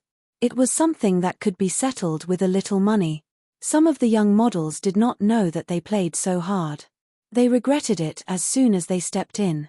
But since they were here, there was no reason to retreat. They forced themselves on her and did it forcefully.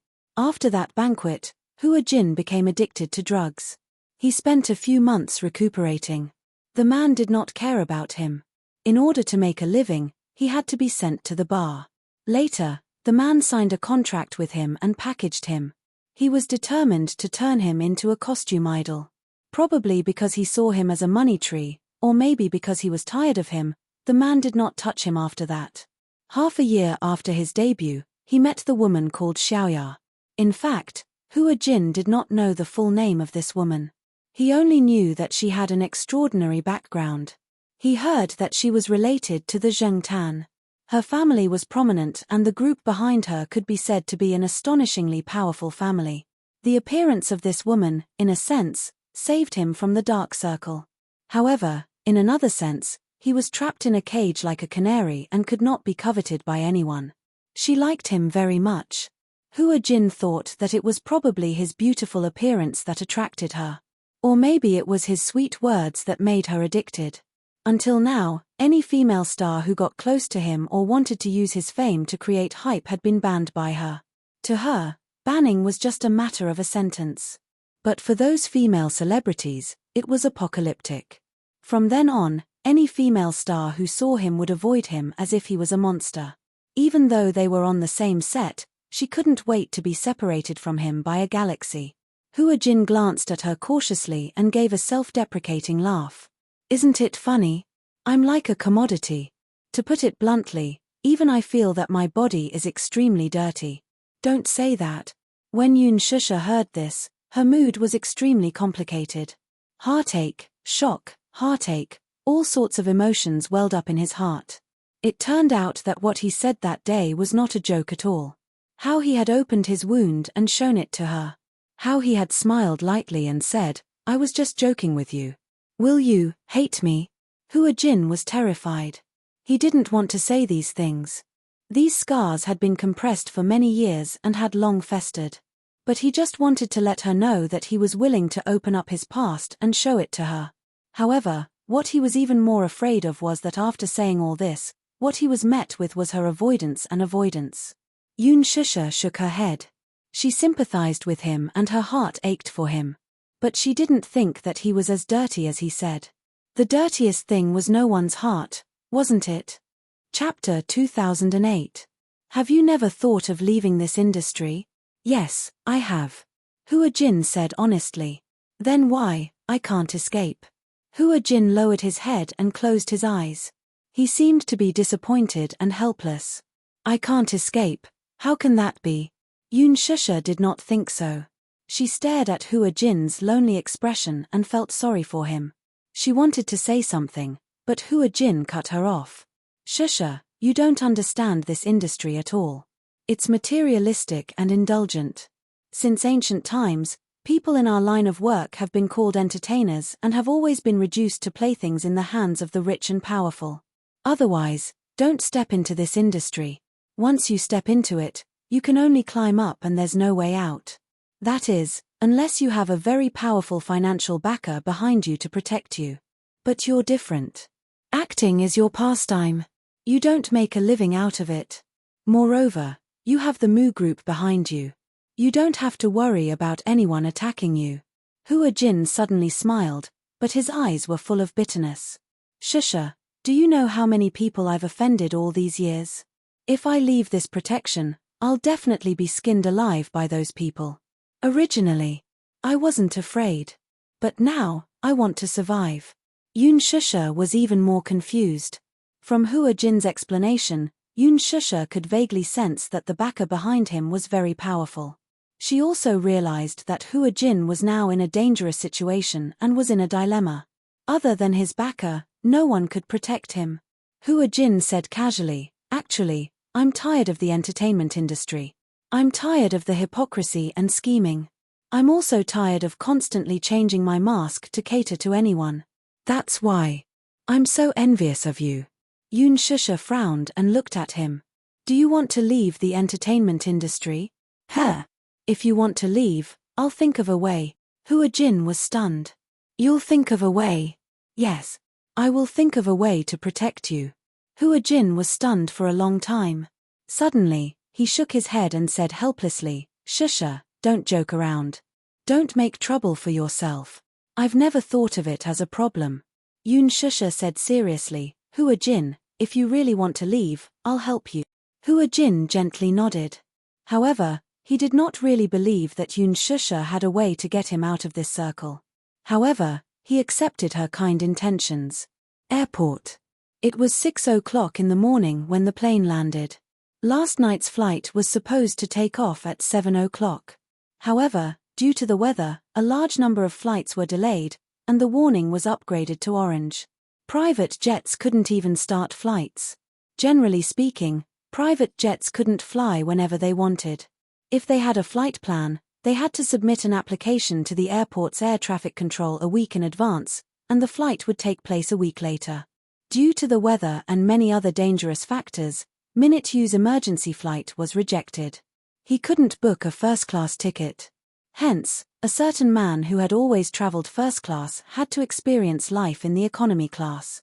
Minute Yu suggested that if the flight took off at 2 o'clock in the morning, it would be at least 6 o'clock in the morning when it landed in Sea City. Since that was the case, he might as well wait for Yoon Shusha's flight in the capital. Mu Yaja rejected him coldly. He was worried. Chapter 2009. The plane finally took off at 2:50 a.m. He turned on his phone and received a long text message from Chin Ju. It was a short and concise report of what had happened. He immediately dialed Chin Ju's number. The phone rang for a while before it was picked up. Chin Ju's surprised voice came through the phone. Boss. Chin Ju sounded as if he had seen a ghost. He did not expect Mu Yaja to arrive in Sea City overnight. He thought that Mu Yaja would never come to Sea City again. Boss, why are you in Sea City? Where is she? She's at the hospital. Which hospital? Chin Ju reported the address.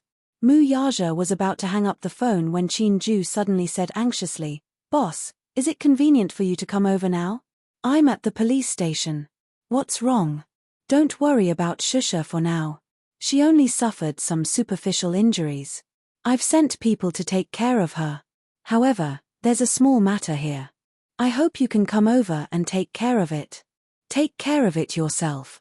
I want to. But if I had such authority, why would I bother you? Mu Yaja frowned and took it seriously. What is it? Half an hour later, Mu Yaja appeared at the police station.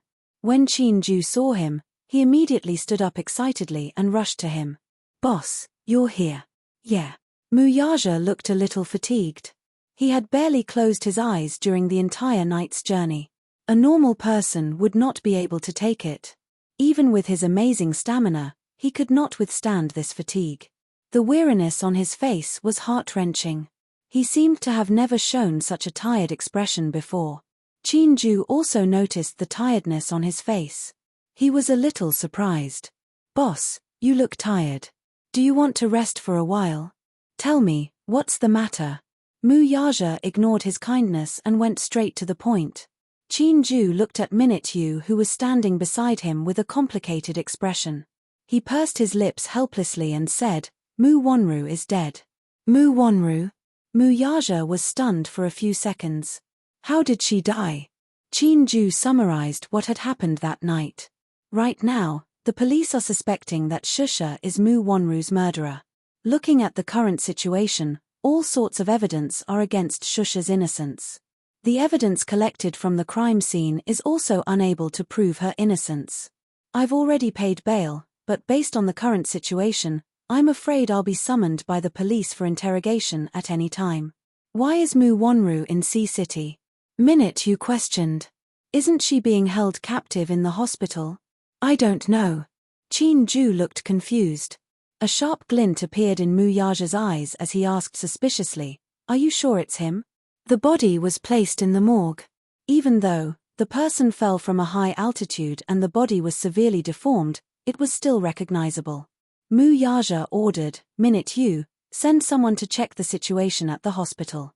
Boss, you're saying, how can a lunatic escape from the hospital? Unless, of course, someone let her out. Mu Yaja's face turned frosty. If that was the case, it would be a lot more complicated. Given how crazy Mu Wanru was, how was it possible for her to escape from the mental hospital without a clear mind? Chapter 2010. He did not suspect that Mu Wanru was pretending to be crazy. No one could be that good at acting. Moreover, even if she was pretending to be crazy, she did not have the ability to investigate Yun Shusha's every move. She even knew her schedule like the back of her hand. The most difficult problem now is that the police may summon Shusha at any time. She may also face a 24-hour interrogation. Didn't you pay the bail money? It's useless. Mu Yaja frowned. It's useless? I've used all the power and connections I can think of, but I don't know why. It's as if they're determined to go against Shusha. Before we get any evidence, Shusha is still listed as a suspect. How's the autopsy? Before Qin Ju could answer, a police officer with the rank of a sergeant suddenly walked out of the interrogation room. Behind him were the hotel manager and a few waiters. He glanced at Mu Yaja and his gaze tightened. Seeing that he was talking to Qin Ju, he questioned sternly, "Who are you? Why are you here?" Minute Yu, who was standing beside him, saw that he was not friendly and stepped forward to reprimand him. "Who are you?" Mu Yaja stopped him. Minute Yu understood what he meant and immediately stepped back.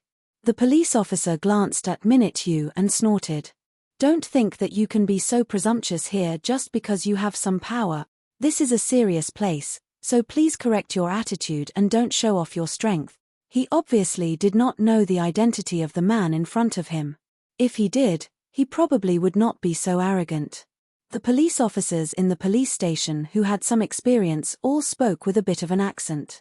When they spoke, they pretended to be pretentious and deliberately mystifying. Mu Yaja said slowly, "I'm Yun Shusha's husband." "Oh, that's great. You should cooperate with us and take a statement." Then, the police officer pointed at Qin Ju and asked, "Where is Yun Shusha? Tell her to come to the police station quickly. We need to ask her some questions." Qin Ju frowned, somewhat displeased with his attitude. Mu Yaja continued, "If you have any questions, you can ask me directly." The police officer looked him up and down, then pointed to the interrogation room and ordered, "Go sit there first." Minute Yu thought to himself, "This officer is really arrogant and unreasonable. I wonder who gave him the right to do so. Aren't you afraid of offending people with your words?" While he was complaining, Mu Yaja had already strode into the interrogation room. He wanted to follow, but was stopped by the police officer. "Wait here." As he spoke, the police officer handed over a few tasks and entered the interrogation room. The two men sat facing each other. Mu Yaja sat elegantly on the chair with his legs slightly crossed. His aura was like that of an emperor, which made the already small interrogation room seem even more cramped. "What's his name?" "I asked you what your name is." Mu Yaja glanced at him. "Mu Yaja." The police officer asked as he registered, "What's your relationship with the suspect?" "Suspect." Mu Yaja's cold and indifferent eyes slowly narrowed, emitting a dangerous glint. "The suspect is Yun Shusha. What's your relationship with her?" "She's not guilty." The police officer was stunned. Chapter 2011. She killed someone. Did you see it with your own eyes? No. Then why did you convict her? She hasn't been convicted yet. She's just a suspect on bail. The police officer spoke again. "Whether or not she killed someone, whether or not she's guilty, it's not up to you to decide. She's already been released on bail. According to the rules and regulations of the police station, suspects who have been released on bail have to be summoned by the police at any time. Rules and regulations were rules. However, there was no such thing as being released on bail 1 second and being summoned to the police station the next second for interrogation. Could it be that someone was making things difficult for her? Mu Yaja sneered. "You're talking to me about rules and regulations? Rules and regulations are rules. No one can defy them. You're a police officer. Who gave you such authority?"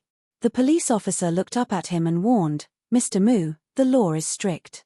Please cooperate with the investigation. Mu Yaja's lips curled into a sneer.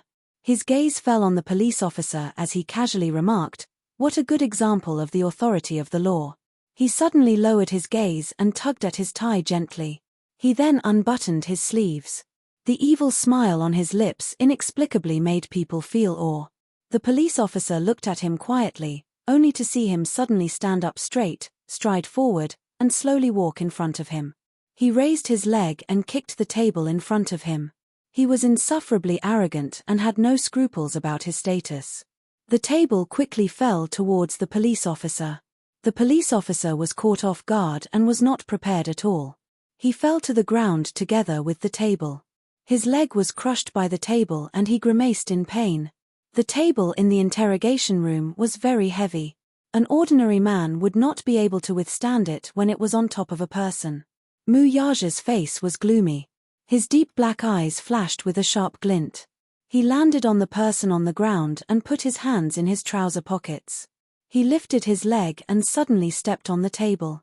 Under the force, the table fell heavily on his body. "Ah!" the police officer screamed in pain. He felt that his legs were about to break under this kick. "Who allowed you to call my wife a suspect? Who gave you such a right?" "You." The police officer widened his eyes in shock. It was hard to imagine that this man dared to be so presumptuous in the police station. You're assaulting a police officer. Where is the law?" "Law?" Mu Yaja looked down at him coldly. "I don't have much patience, so listen carefully." Mu Yaja said coldly, "I was the one who killed him. If you have the ability, you can deal with me." Several police officers outside the door heard the commotion and immediately rushed in. When they saw the situation, they were shocked. Chin-ju and Minute-yu also rushed over. They were shocked when they saw the soul-stirring scene. She didn't know what had made her boss so angry that he actually started a fight in the police station. It had never happened before. "Bastard! What are you trying to do? What kind of place is this? How dare you rebel?" When a police officer saw this, he immediately rushed forward to take him down. Mu Yaja casually grabbed him and restrained him. How many skills could the people in the police station have? But Mu Yaja was different. He had trained in the military. Every move he made was from actual combat. These guys could not compare to him. Chapter 2012. About 10 minutes later. In the bureau chief's office. The old bureau chief carefully poured tea and looked at the cold-looking man sitting on the sofa. He was on tenterhooks, fearing that he might have missed something. "It's a misunderstanding, it's really a misunderstanding. My subordinates didn't do their job properly and caused you to be alarmed. I'm really ashamed. No one would believe that the young mistress of the Mu family would sacrifice her bright future for the sake of killing someone who had nothing to do with it. This obviously doesn't make sense." Mu Yaja snorted coldly and ignored the tea that the bureau chief offered him. He said coldly, "Investigate your subordinates properly. In this case, he's like a mad dog biting onto an innocent person. It's obvious that he has received some kind of favor." Yes, I'll definitely investigate this thoroughly. However, I hope you won't take this matter to heart, Chairman Mu. You're such a big shot and magnanimous person. You can't make things difficult for me over such a small matter. If I knew it was you, I wouldn't have dared to make things difficult for you." The office door opened. The old bureau chief thanked him profusely and invited him out. The few police officers standing outside the door looked at each other and then at the old bureau chief, who was nodding and bowing humbly. They were all frightened. It turned out that this man had such a powerful background that the old bureau chief could lower himself to cater to him. No wonder he had a fierce and threatening aura. It seemed that he was not a simple person. This time, they were blind and had offended someone they shouldn't have. When the old bureau chief saw them, he glared at them fiercely. He turned his head and put on a fawning look again. He rubbed his hands and asked carefully, "Chairman Mu, do you want to stay for a while longer?" "No, I have something to do." "Yeah, of course. Chairman Mu, you're a busy man. I'm really sorry to have caused you trouble in the midst of your busy schedule. Let me see you out." "Forget it." Mu Yaja was annoyed when he saw him. He turned around and called Minute-yu and Chin-ju to leave the police station. Finally, the old director wiped the cold sweat on his forehead with a handkerchief and turned around, regaining his dignified appearance. "Who gave you the guts to interrogate this high lord?" A loud shout shook the entire room. Everyone looked at each other and lowered their heads guiltily. "Who is in charge of this case? Stand out." I. A new police officer stepped forward obediently. "Do you know who you have offended? Didn't you check his background before the interrogation?" I was just following orders." "On whose orders?" Sheriff Wu, the old bureau chief, narrowed his eyes. "Where is he?" "His leg was injured. He was sent to the hospital." "Tell him to look for me later. I have something to ask him." "Understood." In the car, with a frosty expression, Mu Yaja ordered his assistant, "Send someone to the Song's residence to restrain Song Enya. After returning to the capital, investigate the ins and outs of this matter." "Yes, I understand." Minute Yu observed his expression and asked, "Boss, do you suspect, other than the Songs, no one else in the capital has such great capabilities? Even if there is, they don't have the motive." He thought about it. Chapter 2013. Come to think of it, her so-called suicide was just to divert his attention. How ruthless. A woman's heart was the most vicious. She was the embodiment of it all. She actually used suicide as a way to attract his attention. Most women would at most be ruthless to others. However, she could even do it to herself. It was truly chilling. Minute Yu immediately sent people to the hospital and the Song family to capture Song Enya's every move and await her punishment. By the time they reached the hospital, the sky was already slightly cold. Mu Yaja walked to the door of the ward. As soon as he pushed it open, he saw Yun Shusha lying by the bed, fast asleep. However, even though she was asleep, her hands were still tightly clasped with Hua Jin's. Hua Jin's eyes were originally closed when he was suddenly awakened by Mu Yaja's aggressive movements. He opened his eyes abruptly and saw a tall and handsome man with black hair in a suit appear at the door of the ward. Mu Yaja walked into the ward. His sharp gaze suddenly fell on Yun Shusha and Hua Jin's tightly clasped hands. His gaze suddenly deepened. It was obvious that he was displeased by their intimacy. Yun Shusha, however, did not notice it at all. Perhaps she was really tired, so her pajamas were so deep that she did not wake up even though there was a huge commotion. Mu Yaja walked over. Every step he took was mixed with a thunderous aura. Hua Jin could not help but be intimidated by his cold aura.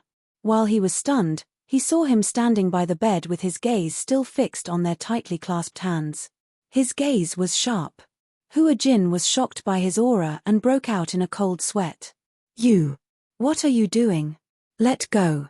It was just 2 words, but his tone was commanding and did not allow for any objection.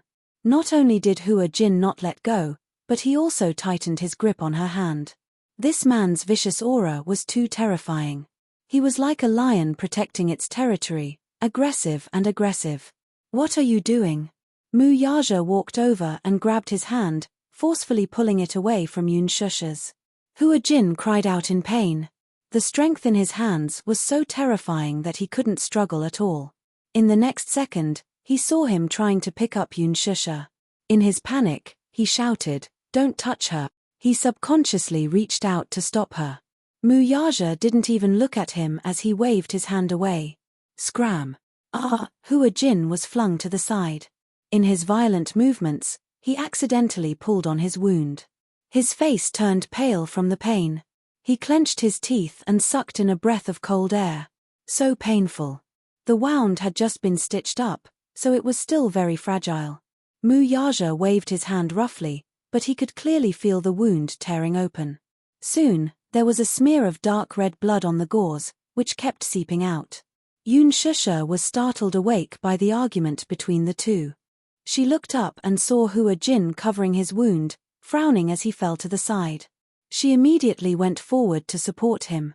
Just as she got up, she realized that there was a man with a terrifying aura standing beside her. She turned around and saw that it was him. "Why? Why is it you?" Mu Yaja asked coldly, "Why can't it be me?" Yun Shusha looked deeply into his cold eyes, and her tone instantly turned cold. "What are you doing here?"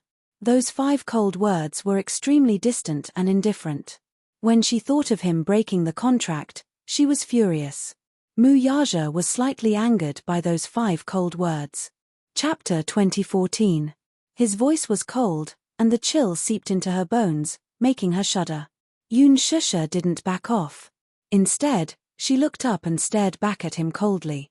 Without any hesitation, she said aggressively, "Why should I want you to come?" Mu Yaja looked at her with a gloomy gaze. "Did I disturb you when I came?" As he said that, his gaze fell on Hua Jin with deep meaning. Thinking about how intimately the two of them were when he pushed the door open and walked in, he felt an inexplicable anger and frustration. He hated it when she was with other men. Moreover, they were holding hands so intimately. She stayed by the bed, and even though they were asleep, their hands were still tightly intertwined. How could he not be angry? The disgust and suspicion in his eyes pierced Yun Shusha's heart. At that moment, the wound that had already healed started to bleed again. What was he disgusted with? Disgusted with Hua Jin? Then, what was he suspecting? Was he suspecting that she and Hua Jin would be having an affair when he wasn't around? What did he mean by "did I disturb you"? Didn't this man sometimes feel that his words were cruel and hurtful? Yun Shusha was so angry that she was trembling all over. In the end, she couldn't help but laugh out loud. She stood up abruptly and pushed him out of the door, ignoring the abrasions on her hands. "Get lost." Mu Yaja was caught off guard and was pushed hard by her, causing him to stumble backward. When he realized what she had said, he looked up in disbelief and stared at her coldly. However, he sneered angrily. "Get lost." Yun Shusha met his gaze fearlessly, but her voice was chilly. "Yes, get lost. I don't want to see you." Ju and Minute Yu rushed over but didn't expect to see this scene. Ju and Minute Yu looked at each other as they stared at each other. Clearly, they did not expect such a situation. Seeing that he was pushed away, the man deeply frowned, deep handsome eyes fell on her face, there was scrutiny, there was anger. "What do you mean?" Mu Yaja's heart was filled with anger. He grabbed her hand tightly and his chest was filled with jealousy. "You dare to chase me away for a man?" His hands were extremely strong. Yun Shusha was hurt by him all of a sudden. She bit her lip in pain and looked at him with teary eyes, but there was a hint of wanting to say something. What did she mean by chasing him away for a man? Was that the reason? It was simply indescribable. This man's ability to twist people's words was amazing. When Hua Jin saw this, he was also furious.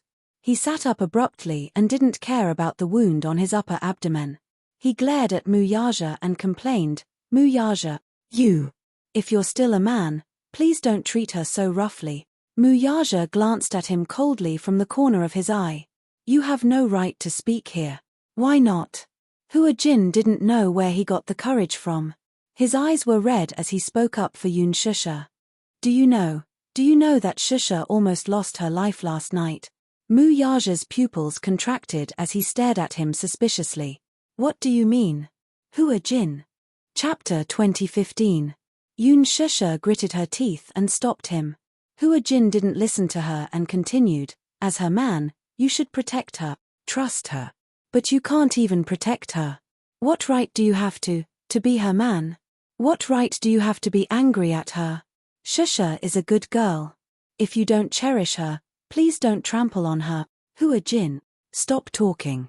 Yun Shusha swatted his hand away, but her heart couldn't help but turn cold. Ju heard this and immediately went forward. "Boss, calm down. There's nothing that can't be explained clearly. There's no need to be so angry." Hua Jin gritted his teeth and clenched his fists. He sneered and said, "Mu Yaja, I know that you have great power and influence. As the business tycoon in Beijing, the Mu family is a big business and has a deep-rooted position. If I offend you, you can ban me with just one word. But do you think I'm afraid of you? I'll look down on you instead. If you can't even protect the woman you love, what's the point of having great power and influence?" She almost lost her life tonight. Mu Yaja regained his composure and said coldly, "What do you mean by that?" "I don't know. I only know that last night, Shusha was tricked by a text message to go to the rooftop on the 28th floor. In the end, a crazy woman came out of nowhere and wanted to kill her. Do you know that the woman dragged her down from the 28th floor? If it weren't for Shusha's quick reflexes to grab hold of the pipe hanging outside the building, perhaps what you're seeing now is just a cold corpse. Muyaja was slightly stunned. Perhaps what you're seeing now is just a cold corpse. These words really shocked him. Shusha held her hand that was hurting from his grip and stood aside. She turned her face away and didn't make a sound, but her face was already wet with tears. She had never thought of complaining about Muyaja breaking his promise last night. But when she saw the suspicion in his eyes, her heart turned cold. She was frightened. After all, she was a woman. When she saw him, she hoped that he would hold her in his arms and comfort her gently. But not only did that not happen, he even doubted her. Could it be that she still needed to painstakingly explain to him? There's no need for that. If they trusted him, why would they doubt him? If he had doubts, there was no need to explain. He didn't trust her enough. Shusha firmly believed in this conclusion. Is what he said true? Muyaja asked her. When he was at the police station, he didn't know about this at all. Even Ju didn't know this detail. He only knew that Shusha was in danger, but he didn't know that she was only one step away from death. Shusha's lips curled into a cold smirk as she slowly looked at him and casually asked, "Does it matter to you whether it's true or not? How could it not be important?" He had almost lost her. How could it not be important? Muyaja knew that the woman in front of him was angry with him. It was probably because he didn't attend the award ceremony with her last night. Therefore, she was angry. She was angry that he had failed to keep his promise. As he thought of this, he felt that it was reasonable for this little thing to be a little emotional.